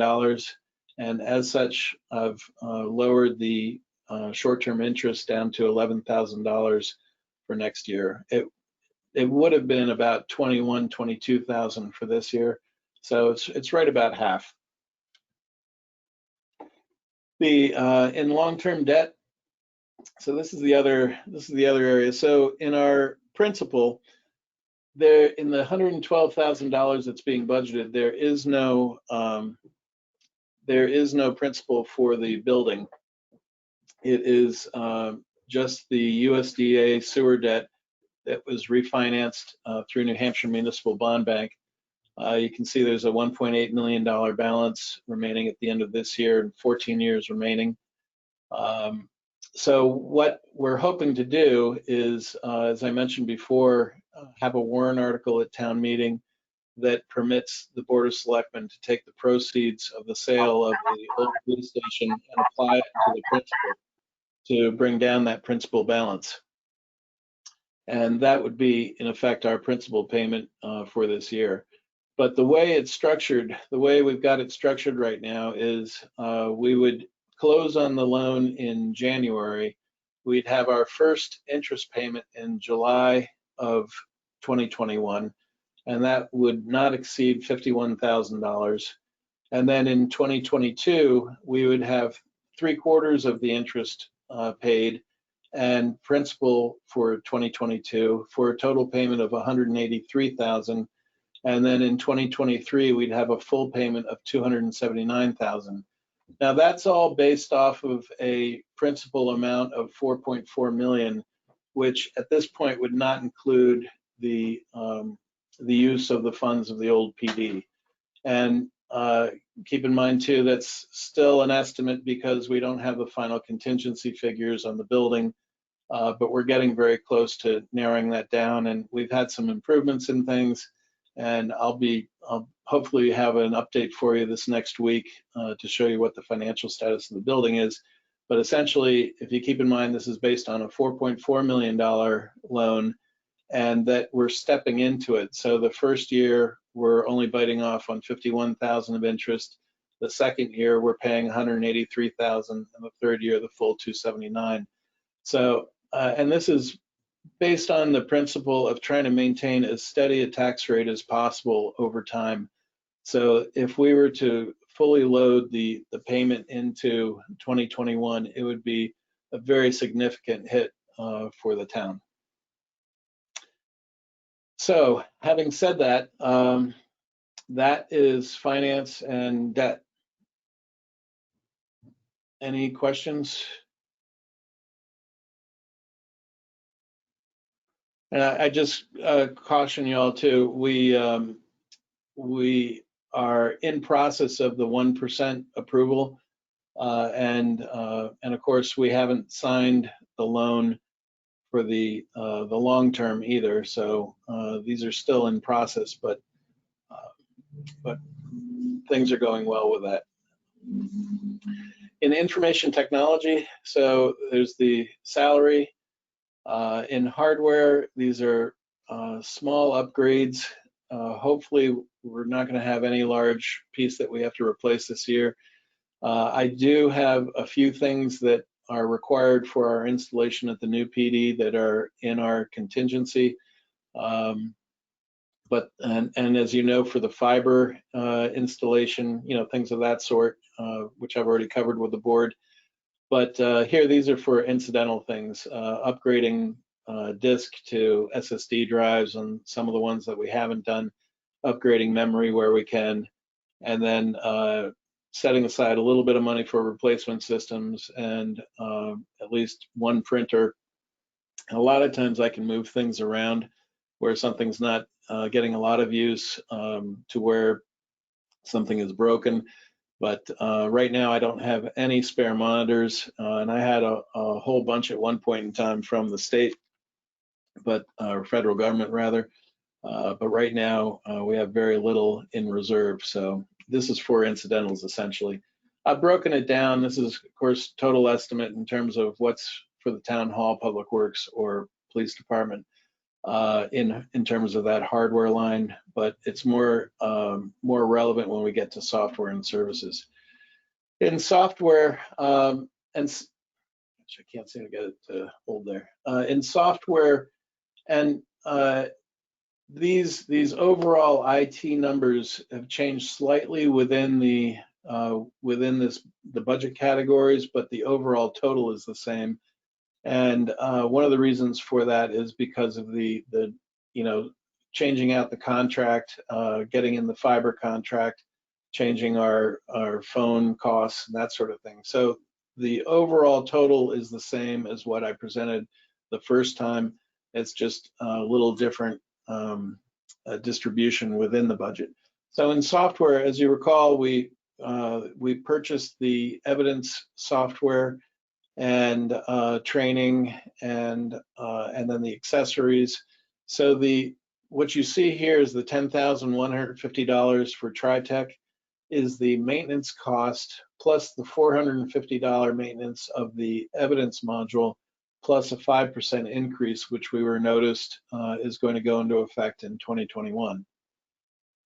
In addition, there's our security software. This is run on all our systems and it's centrally managed. It looks out for any kind of viruses or malware. We have some software upgrades that we have to budget for and do on an annual basis. We also have the iWorks permitting code application and the work order application. And I'll talk a little bit more about those in a minute. But those two items are web-based. And then we have in Town Hall, we have the Avatar Assessing Program. We have Avatar's Tax Collect Program, Avatar's Motor Vehicle or Clerk Program, and then MuniSmart Accounting Program. So the majority of the software cost is in Town Hall. And as you can see, $16,624 of the budget is Town Hall related, $2,300 in Public Works, and $11,750 in the PD. So one of the things that we're looking very, very closely at is how we're using iWorks, the extent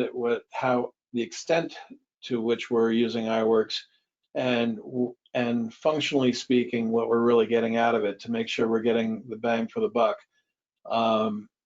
and then examining whether we could do the same work in-house by using some other tools that we could develop in-house.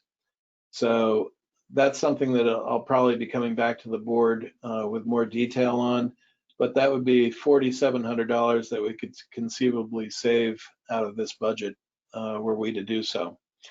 Wait a minute, hold on, that was just a year ago you presented this and wanted this program. This was a had to have program for Town Hall. And now you're saying a year later that perhaps we could do all of this in-house and save $4,700? Well, no, so we've actually been running it longer than that. This was first put in when Dari was here. Right. Permit code enforcement. And really what this is an assessment to make sure that we're getting our money's worth out of it. And the alternative is that we can negotiate back with the company to say, you know, we're using 35%. We're happy using 35% of it. We don't want to pay 100%. We want to pay 60% of what you're charging us. So it's not to say that we're looking at getting rid of it necessarily, but we're trying to take and do an honest evaluation to make sure that what we thought was going to take place is taking place, and if not, why not? And reevaluate it. Why have something that we're either not using or working around, or when it was presented to us, why, or maybe the department that presented it to us, we're still expecting those things to happen, and if they're not going to happen, why aren't they going to be happening? Well, and I'm not I can't answer it, but I think the department head needs to come and answer that. We've been working on this program to work to its best efficiency, and this has been something that's been brought up over the years on its maximum potential, and why aren't we using it to its maximum potential? And we don't get an answer. And we say, oh yes, it can do much more. Well, where is it? Oh, we'll show you. And over the years, we haven't been shown, and then we were told that we could get access to it. We don't get the access to it, and now you're saying it's been, we kind of utilize it at 30% or 35%. And no, I'm using that as an example. I know you're using that as an example. I'm using that as an example. But if it's not being utilized to the best of its potential, we should get rid of it. Well, and that's what I'm saying, Pat. I'm saying that as part of my responsibility is to make sure we're getting the bang for the buck of what we're spending. So Not it's your really, responsibility, it's the department heads too. well, it's in my budget, and I feel responsible to make sure that if, that is there, first of all, are we getting what we expected out of it? Is it working as we expected? I mean, sometimes things sound really great on the front end, but then you find that, oh gosh, it works like this. I have to sort of work around something.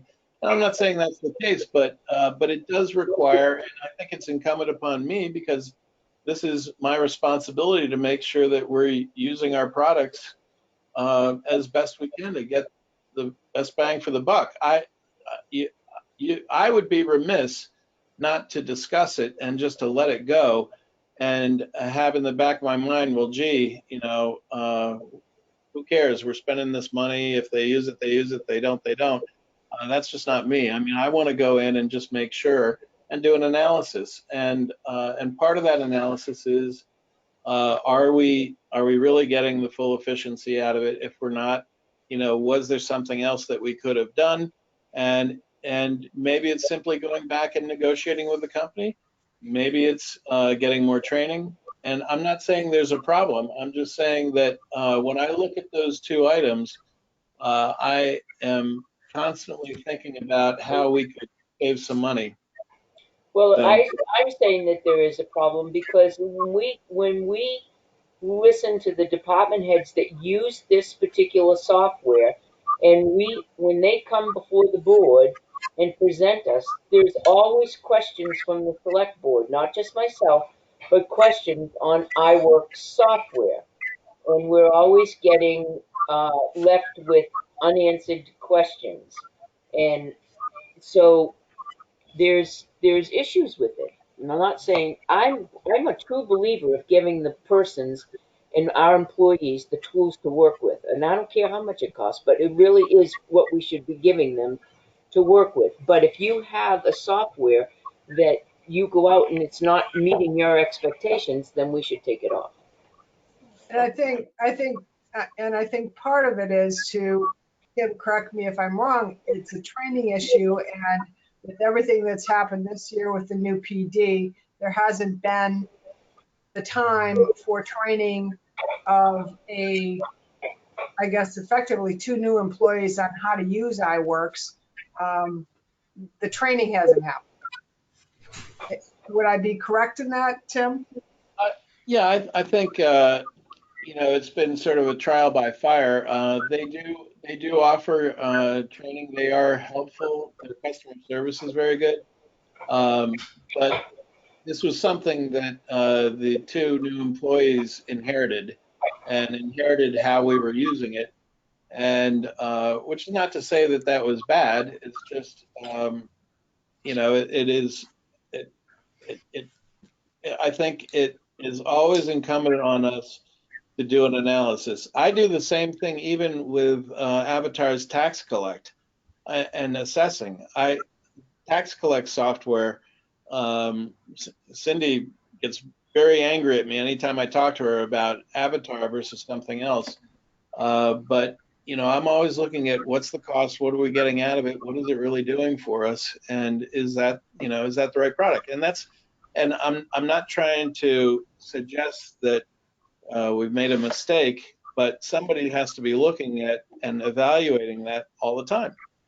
And that's what I see as my responsibility. Mr. Chairman? Don? Yeah, a few years back, actually, I think it was 2018 when we first started using that. It was great. It went on, Dari had it. It tracked all of the building permits that were coming in, the applications for zoning. The planning was using it. The selectmen had access to it. Selectman Fogg asked, I think about 3 months ago about it, and I haven't heard back on that one. All of a sudden it disappeared, that we can't access it anymore. And prior to that, everything was filled out. You could track things, where they were and what process they were in. And it was presented in I think it was December 28th of 17, that all it took was, scanning in the forms as they come in, and then they'd be accessible. Is there a reason why the accessibility has been removed? No, there was no. I can vouch for this. There was no accessibility removed. The permissions and users are the same as they have been. So I guess I'm not sure, unless there's something that was done that I wasn't aware of. But typically, I would be aware of something like that. I can tell you that they do use the software, and I apologize if I made it sound like they're not, but they are running permits through it. They are tracking all these cases. They scan the documents in, attach it to the file. They do all that. So if I gave you the wrong impression, I didn't mean to. I wasn't aware of Selectman Fogg's question about it, and if it was directed at me, I apologize. I would be more than happy to look into something if there's an open question. And I think as Jeannie said, it may just have also to do with the fact that there's a maybe a training or familiarity issue with the types of reports that the board would expect. On a periodic basis or having access to. And I guess I would just need to know if there is an issue of access, who had access that doesn't now, and and we can certainly work on restoring that. Like So originally purchased, and it was around $8,000, I believe. But it was presented, and the selectmen and planning board was supposed to have access to that. the software has always been 2,700. In fact, we got them to forego almost 3/4 of a year before they billed us during a kind of a startup training period. And in fact, they waived our cost on the work order system in 2020 entirely. So we didn't pay the $2,000 in 2020, and that's a whole separate issue. But no, it was always $2,700. I guess from the accessibility, maybe that's something that I can address with the board at another time, maybe with a department head, or have someone come in, or I can put it up on the screen and people can look at it and say, this is the kind of access I need. I need to be able to see this or that, and we can work through those issues. I mean, it's just a matter of permissions. It's just all permissions based. So Tim, will you do that analysis and bring it back to us so that we know exactly what we're Sure. getting for the money? All right. Yeah, And we can discuss it again. That's what I had planned to do. Okay.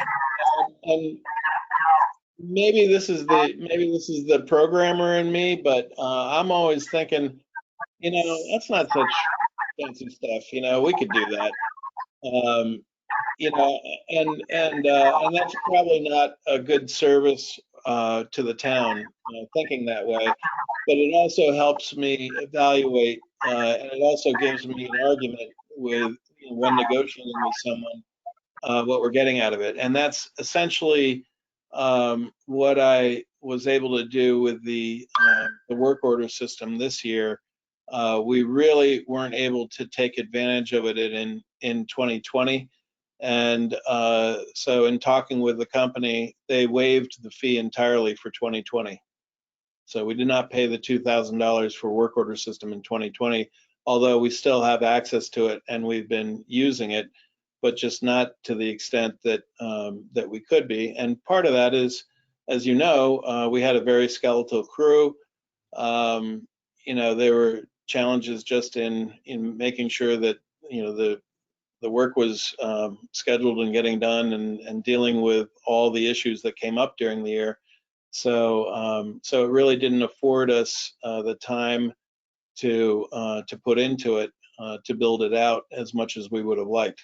And the company was good enough to agree that that we weren't, you know, really getting the utility out of it, and they, you know, it took a little pressing, but they waived that fee. So so, you know, I think I did mention that at one point to the board, and that was about the time we were looking at cutting costs earlier in the year, in the February, March timeframe. But in any case, that's the state of our software as it exists right now. So moving on to services.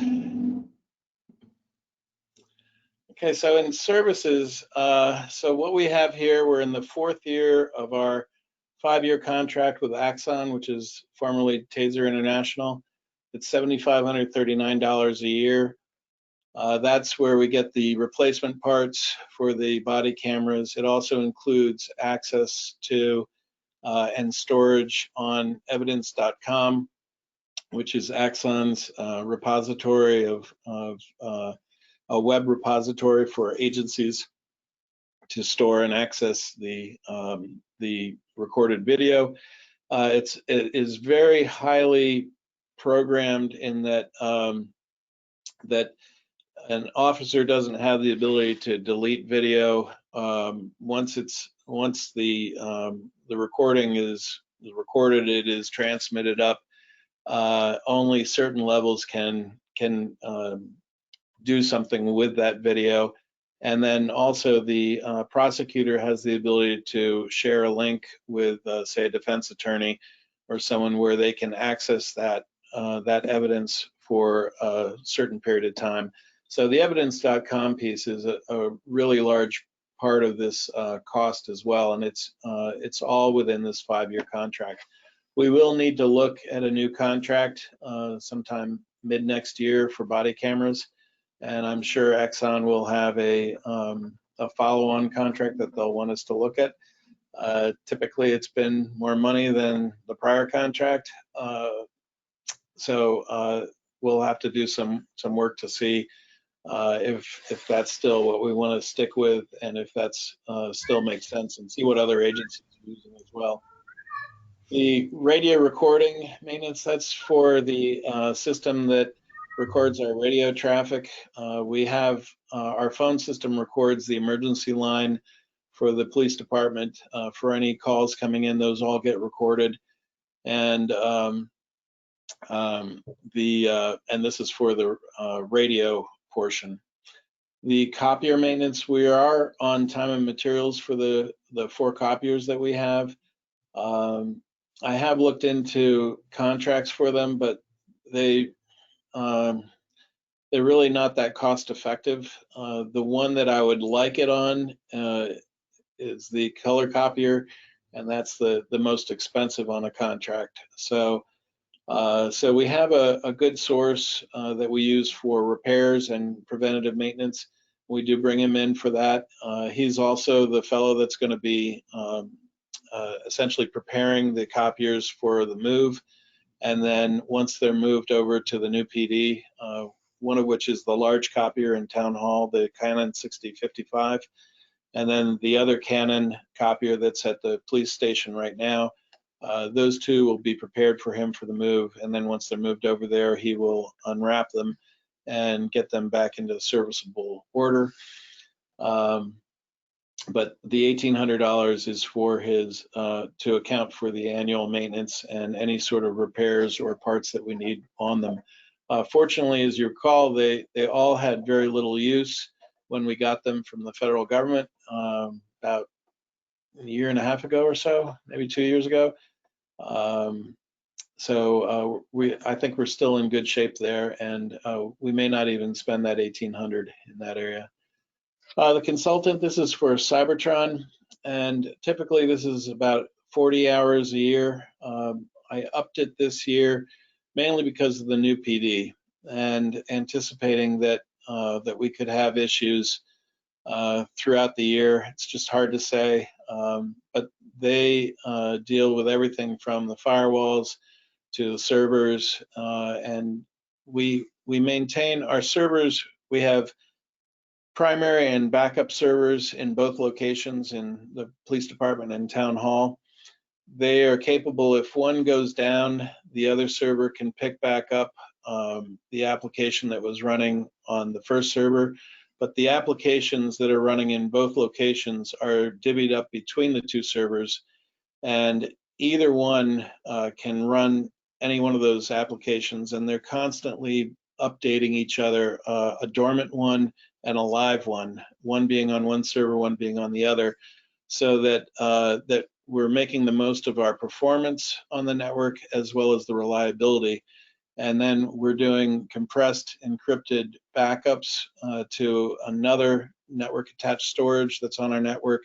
And we have that capability of transmitting those compressed encrypted backups, which we do on a basis generally on Sundays, to Amazon S3 service for the most critical components, for the most critical backup portions. Not everything is backed up that way. So in any event, this was increased for this year. It should go back down to a normal amount. The other thing too with this is that if for some reason we only use 25 hours of the 60, it doesn't expire and it would carry forward into the new year. The G Suite apps, this is Google that you're familiar with. We have 53 users across the 3 locations. And that is all of mail and drive and storage licenses for some of the detective work that they have. They have a need for very high amounts of storage of photos, as you can imagine. And so that's what that's for. Alert Tilton, as you know, it depends on usage. We pay for credits. And there's a certain formula that they use for how many phone calls are made, how many text messages are sent. There's no charge for emails through it. The text messages are half a credit, the phone calls are a full credit. And a credit is not $1, so we $1,100 would equate to probably about 10,000 credits or so. But anytime we send out an alert, it can be anywhere from 300 to 900 credits. It just depends on how someone has configured the alert, whether it's going to every business, every resident, everybody that's signed up, or whether it goes to a defined group. So the breakdown for these services, for town hall, it equates to $4,514, public works about $600, and police department $15,889. In communications, so here is one of the changes from prior years. So our Verizon Wireless, we've been able to bring that price down a little bit. We removed some of the old flip phones out of the cruisers, and then also there, as you're familiar with some of the detectives' needs, some of those things can be charged to a different fund. So there are two types of wireless items that they use that aren't included in this particular budget. We also have in there a phone that is dedicated to the senior center for the bus, and that gets charged to the senior center. So so this is the remainder. The $5,160 is the remainder of the cell phone costs for the town for all the other cruisers, tablets, that sort of thing. The fiber access for town hall, police department, and Belknap Mountain. So essentially providing our infrastructure between these buildings, as well as our internet access via fiber, works out to $12,312 a year. And then I've also budgeted a one-time amount for the overlap. As you heard earlier, you know, we're still working on this transition plan, And until we have a firm date as to when we're going to be able to be in, it makes it difficult to plan when you have to give a 30-day expiration notice on certain things. So I've budgeted $1,188 for an overlap. Hopefully it won't be that much, but that's just in case. And then we have supplies. So supplies, this is primarily toner, but it also includes printer drums, includes flash drives, sometimes batteries, backup batteries, all sorts of different things. And that's the information technology budget. So any questions on that besides what we've already discussed? All right, in land use, you see the salaries for the coordinator, and then as you recall, the board increased the hours for the land use technician. So that was going from 16 to 20 hours a week, which represents that increase of 25%. Supplies, miscellaneous expenses, recording fees, all these were kept the same, with the hope in particular for education because of the new employees to preserve that $600, providing there are opportunities for education this next year. The master plan update, that $1 has been preserved in the line. Professional consulting. This is an area I really have to give Leanne some credit on. She utilizes Keach for engineering work. He does a lot of the third-party engineering for the different projects in town. And when the town has had a need to access him for his professional services, he's not charged the town for those services. And it's been very helpful. So she's been able to reduce that amount from 1,500 down to 1,000. The salary for the planning board includes one alternate. The zoning board also includes an alternate. Code enforcement officer, you see his salary. He does receive a mileage stipend each year, paid twice during the year, $400 in the spring and $400 in the winter. And then the Conservation Commission budget was reduced slightly. They include their stipends, money for the secretary, conferences, their dues, property maintenance at Salmon Run, and they do retain some money for professional or consultant if they need it, and then also miscellaneous expenses. Lastly, in the land use department is the planned charrette program. And this is one of the items that is on the encumbrance recommendation. So, and Jeannie can speak more about that, but I'm sure you recall the discussion of that from years prior. This was one of the items that we took out and put into the contingency back in probably March or April timeframe. And that completes the land use budget. Any questions on land use? Health and welfare, you see the salaries for the welfare director and the health officer. There are also miscellaneous expenses. The health officer discussed her expenses last night. She does testing, water testing down at the state. She needs testing supplies. She also buys dye that can be put into track a septic system. Or piping.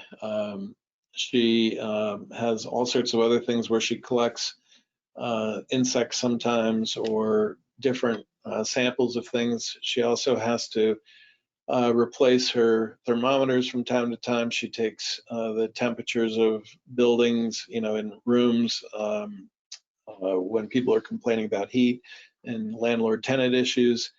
So there are a number of supplies like that she requires.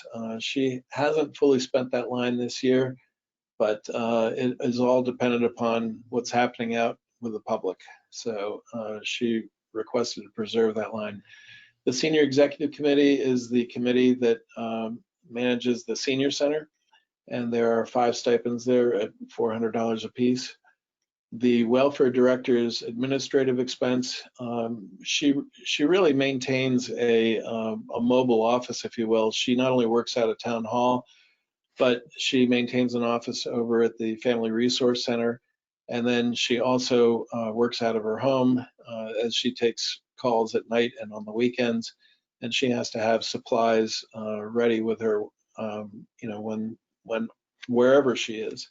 So oftentimes she'll have some postage expense in her miscellaneous expense, or she'll have supplies, office supplies in there. It really just depends.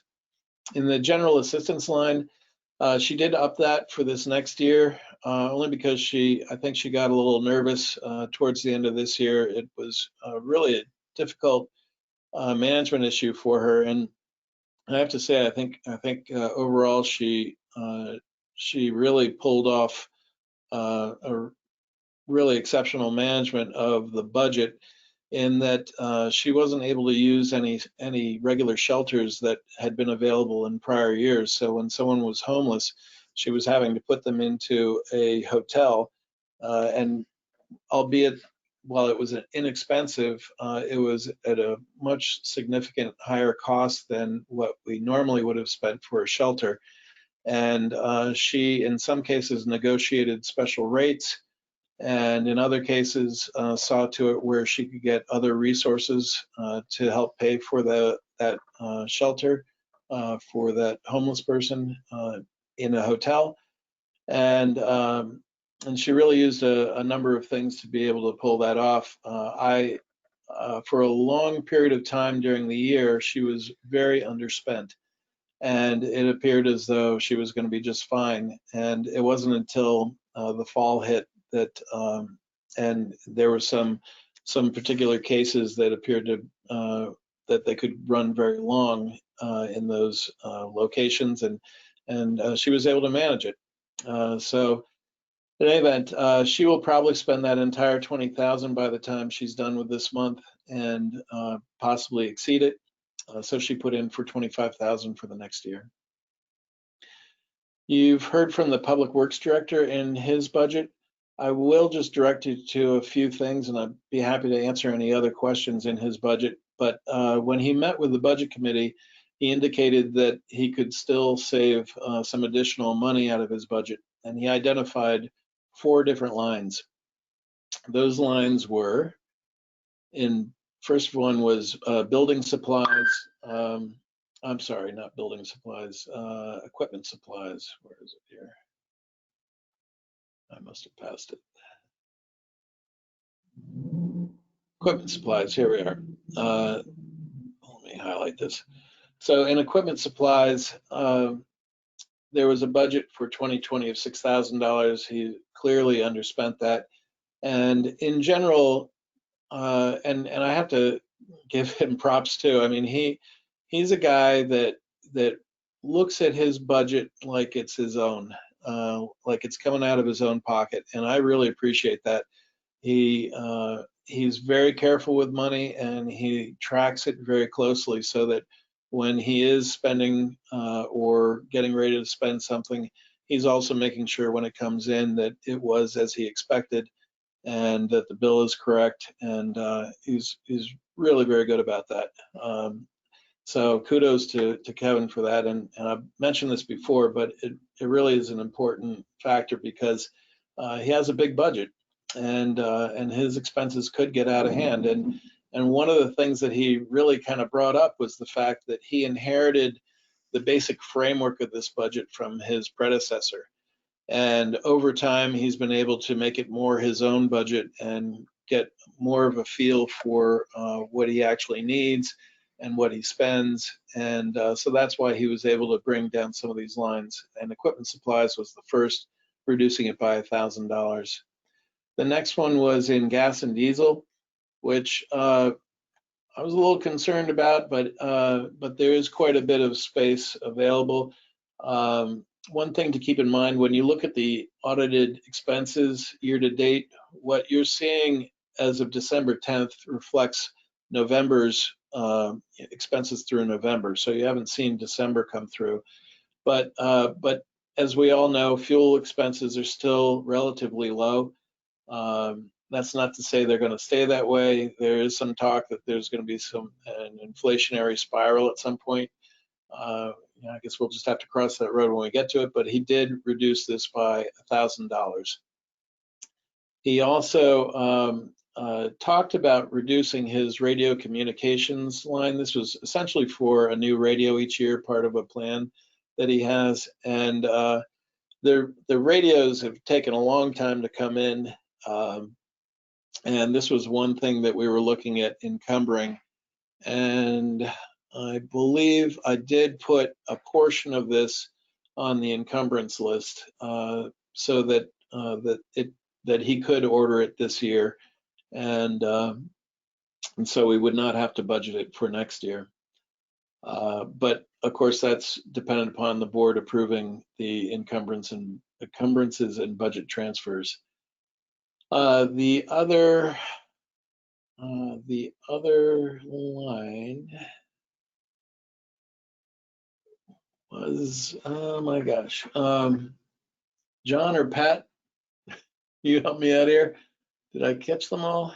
1, 2, that's 3. Overtime. It wasn't overtime.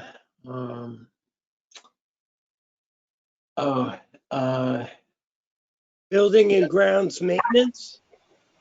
This was from the, maybe that's. So didn't it have something to do with the? Didn't it have something to do with the up back with the? That's it right there. The dump. Joe Right. hit it. It was building and grounds maintenance. That Yeah. was reduced from 2,000 to 1,000. Those were the items. So those were the 4 items that that we did change. And one thing that came up last night that I did review with Director Duval today was in the parks building and grounds maintenance. There was Selectman Scanlon brought up the question about where we could budget some money for supplies that volunteers would use to clean the statues. And originally there was some talk about bringing it up to the Board of Selectmen tonight, but considering this was the departmental request budget, when I saw Director Duval today, I talked to him about it, and he felt that absolutely we could put that right in the Parks Building and Grounds maintenance line and note it so that, as you'll see if you're looking at my screen that's shared, you'll see that it says statue cleaning materials $200. So again, that's intended to be done by volunteers, not necessarily by his crew, but that's where it can reside in his budget. So other than that, that is his budget for Public Works. Something that in terms of our solid waste and demo materials, I just wanted to point out that we're going to overexpend both the solid waste, our tipping fees, if you will, at Wheelabrator for our solid waste, our residential solid waste. We're on track to do about 10% more than we had estimated. And I think part of the reason is that people were home a lot. And I think there was a lot of cleaning out. They were spending more time at home, generating more trash at home, and we were picking up more trash. So as of November, we had already overspent the solid waste line, the disposal of that solid waste. And I'm hoping we can keep that steady for this next year.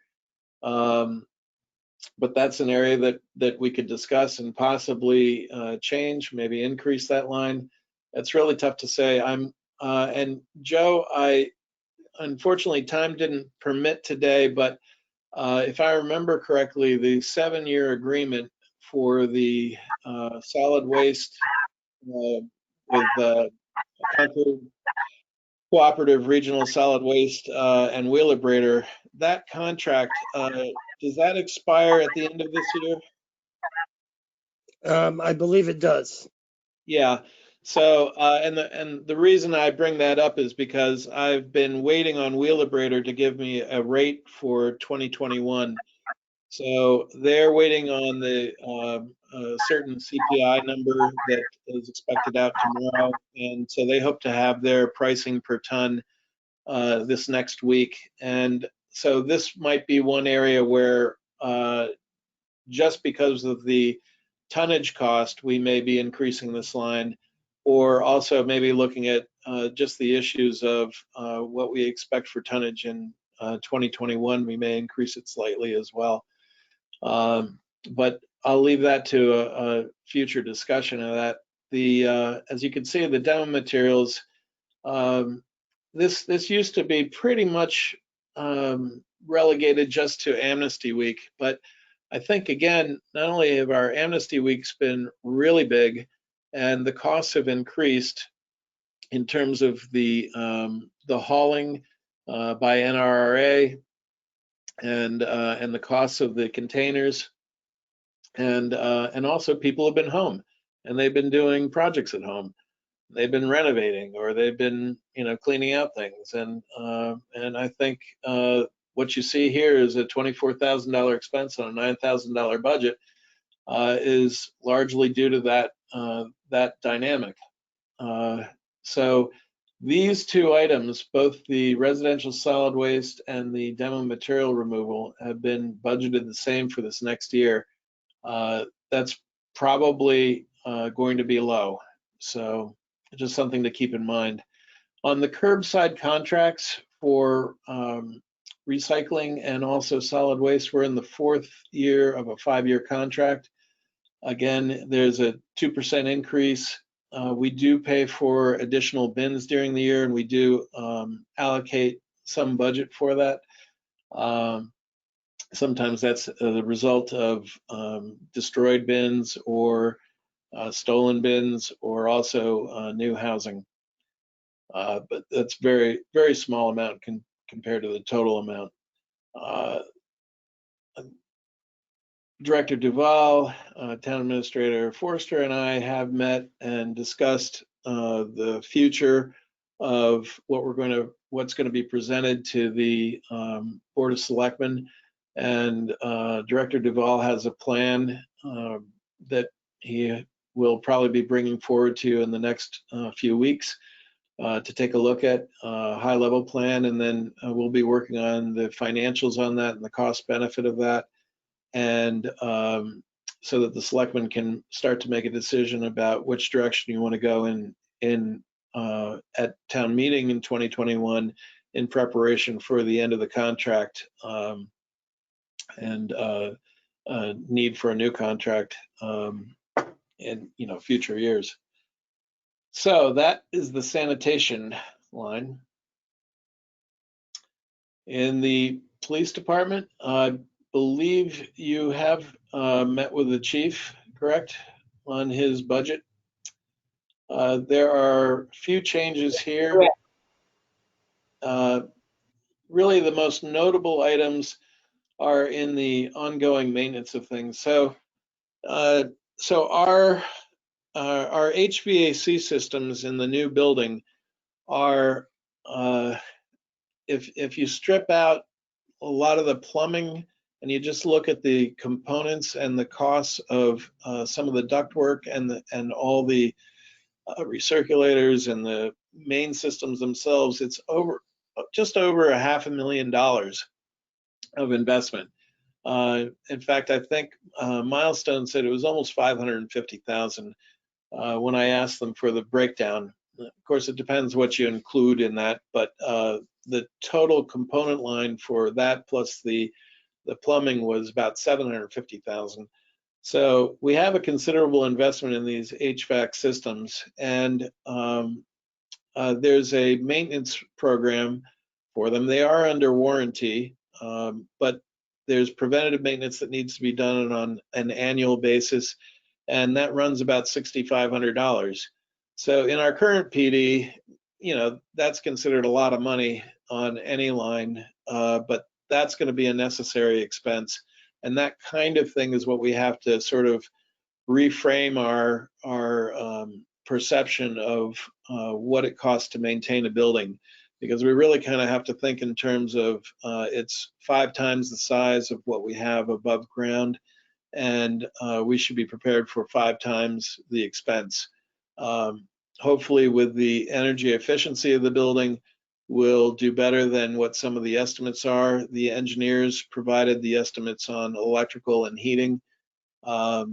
But as you may be aware, engineers sometimes are very conservative in their estimates, and I'm hoping that our actual experience is going to show that we're going to spend less.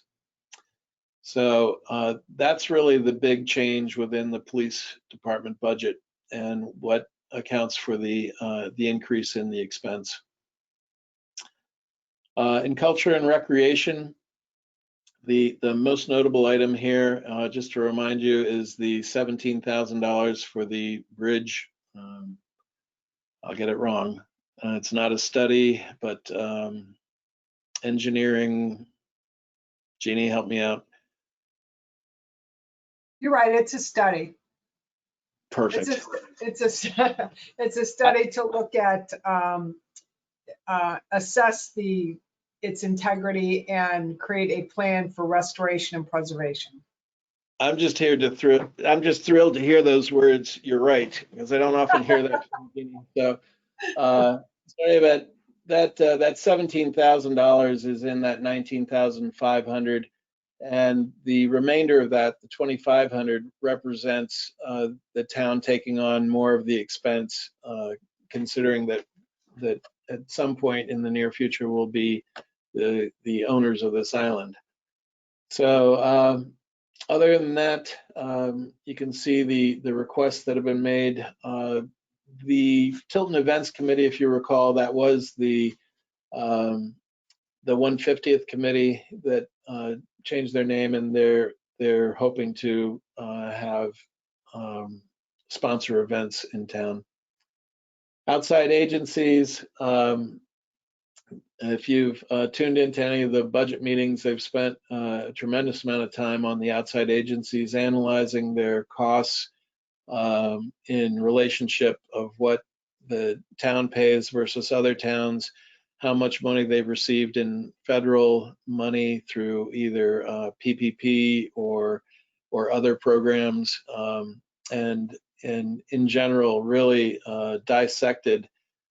And I don't think I think that's a perfect word to use if you've attended any of these meetings, because they've been very detailed analyses of each one of these and what we should be or should not be funding. And as you'll note that there are zeros to the right side that the budget committee has already voted on, and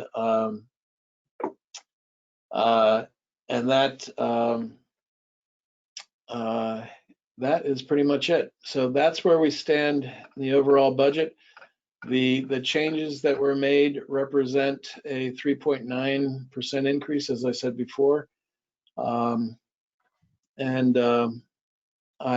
I would like to just spend a few minutes, if you wouldn't mind, going through the encumbrances that I mentioned before. And I have a more detailed list here. It is in your sign now, if you agree. In our budget, we had moved money into the contingency line. There is still remaining $45,134. We are looking to move money out of that line back into budget lines within the budget, and then from there to be able to encumber money. So we'll be going from the contingency into town hall maintenance and repairs for a number of things, for the air conditioning of $18,200, $10,475 for the assessment, the economic development line for $6,000, the air quality study that you recently approved, the evidence software, which Tim? Yes. Can I just stop you for a minute? That air quality study, that number you have is for the air quality study plus asbestos and lead. So the number is actually more like $1,700. Oh, okay. All right, So terrific. sorry about that. All right, not a problem. I thought he was just gonna fluff it.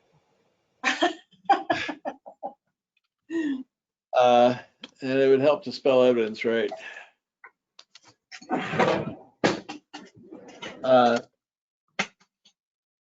Let's see. So then the evidence software and accessories, we had ordered it. It's been installed, but we haven't paid for it yet. So we can encumber that. The generator move and install, again, this is a JP Carter quote. We can encumber that as well. And that I did review with him at the time that if it wasn't possible to move to town hall, it'd be the same price whether it went to the senior center or public works. And then the public works radio we have here. So so I will, with the board's permission, if you do end up signing that document, or if it's already signed, which probably not. Already. Well, I'll regenerate this and put this out there. But what I will do is my goal is not to have any money left in the contingency line. So if there's anything remaining out of this, move it into legal. So I'll make a motion that we recommend budget transfers and encumbrances of $43,715 to the back into the budget lines as recommended by the finance director. Is there a second? Wait, which number is it that we're moving? Because it's two different numbers at the total as totals. As recommended by the finance director. I want to move this 45,134. Oh, okay. So the balance would be into legal. Right. Over second. You have a motion and a second. Is there any discussion on the motion? I'm in, I can't see you. Okay, hearing no discussion, roll call vote. Constantino, Yes. Bog, yes. Jessamine, yes. Pyra, Fiver, yes. Scanlon, Scanlon, yes. the motion carries. What else you got, Tim? With that motion, do you still need a signature? I would prefer it for the audit. Okay. Please. So I will go ahead and put that up in the sign now in just a minute. And as I said before, there is a ban for you to sign as well. Other than that, I don't have anything else unless you have any questions for me. I have one question unrelated to the budget. I have a budget question. Let's go with John first. Got it? Tim, so revenues. What have we projected any revenues? You know, and that will help us determine how much of a burden will be put on is to the taxpayers. You know, if there's other revenues up or Yeah, down. and so the other shoe to drop because the revenues are not looking good for 2021. I should say my initial assessment and looking at it is not great. So I'm anticipating we're going to have lower revenue, not significantly lower revenue, but because of the increase, it is going to cause our tax burden to go up. And I am working on the revenues. I did have to do a cash flow analysis for the bank for our borrowing, the two borrowing that we're doing. So I had to do a pro forma of not only our expenses but also our revenues. And I need to refine that a little bit more and present it to the board for approval. But again, the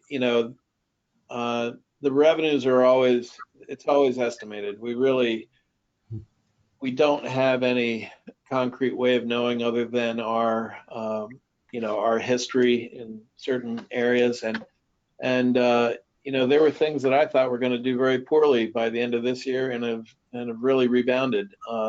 Thanks to Honda, our building permits did very well this year, whereas for the majority of the year they were lagging by a significant percentage, almost 40 to 45%, 50% off. And I believe last I looked, I think we were either at budget or ahead of budget in building permit revenues. So motor vehicles also, where we had kind of a slow decreasing trend at one point compared to prior years, all of a sudden it just took off, and it's probably the direct result of those promotions that companies put out there for people to purchase or lease new cars, and I'm sure Eric could tell us a lot about all that. But it's generated a lot of business, and the business for those car companies has turned into business for us. And I think we've had our largest year ever in registration revenue.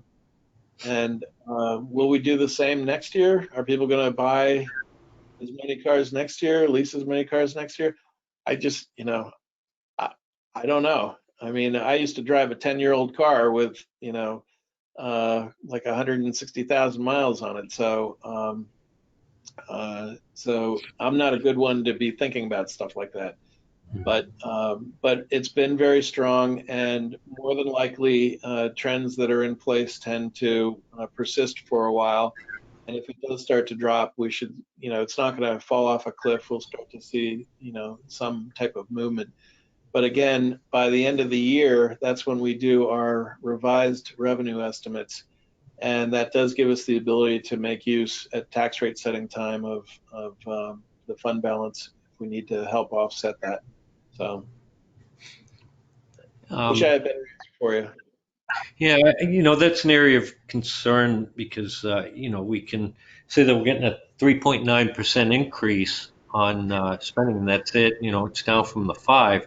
But if there's anything that we know for sure is going to be cutting back on our revenues, we should be cautious of that in making our budget this year, because that will be a direct effect on the taxpayers. So when would we have any kind of inkling on, what might not come in, or projections on that? I don't know, like rooms and meals, how that's going. Well, for this year, we're everything was pretty much preserved for this year. I do think there's going to be some changes in some of our state revenue receipts, and it, do we have any big projects next year that'll generate, permit money for us? Hard to say at this point. Highland Ridge is, quite a bit built out. Honda's going to be done. Of course, it will be added to the tax base if it's completed before April. So, I will have something for you very shortly, if not at your next meeting, your first meeting maybe in January.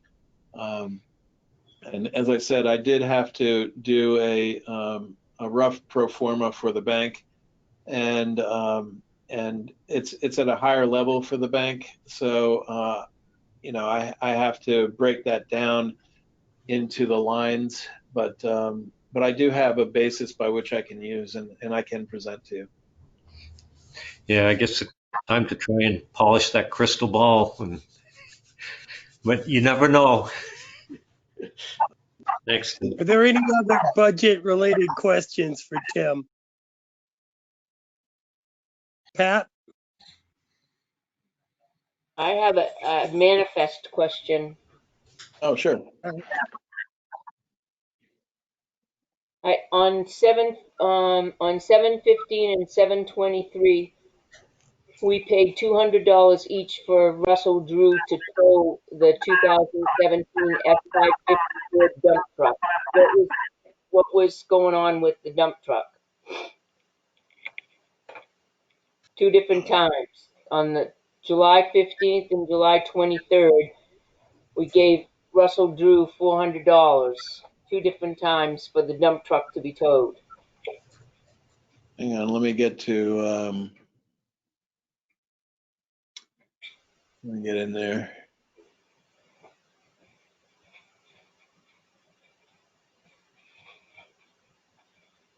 Yeah, where is it here?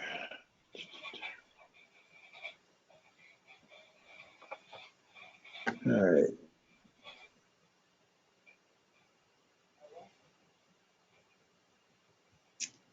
Yeah, that I don't have backup on it. I would have to talk to I'd have to talk to Director Duval. But So we I don't can know, obviously we'll get, broke down or something. we'll get you an answer for that. It says towed to dealership. So I'm interested in finding out why it was towed to the dealership. Can we just get an answer and email us? Yes. Yep. Okay. I've just texted him. If he responds, I'll let you know. Oh, super. Okay, thanks. Questions for Tim? Is there any other business to come before the Board of Selectmen this evening? Is there any comment from the public who might be listening in? Okay. I'd like to remind the selectmen that there'll be a non-meeting after we adjourn.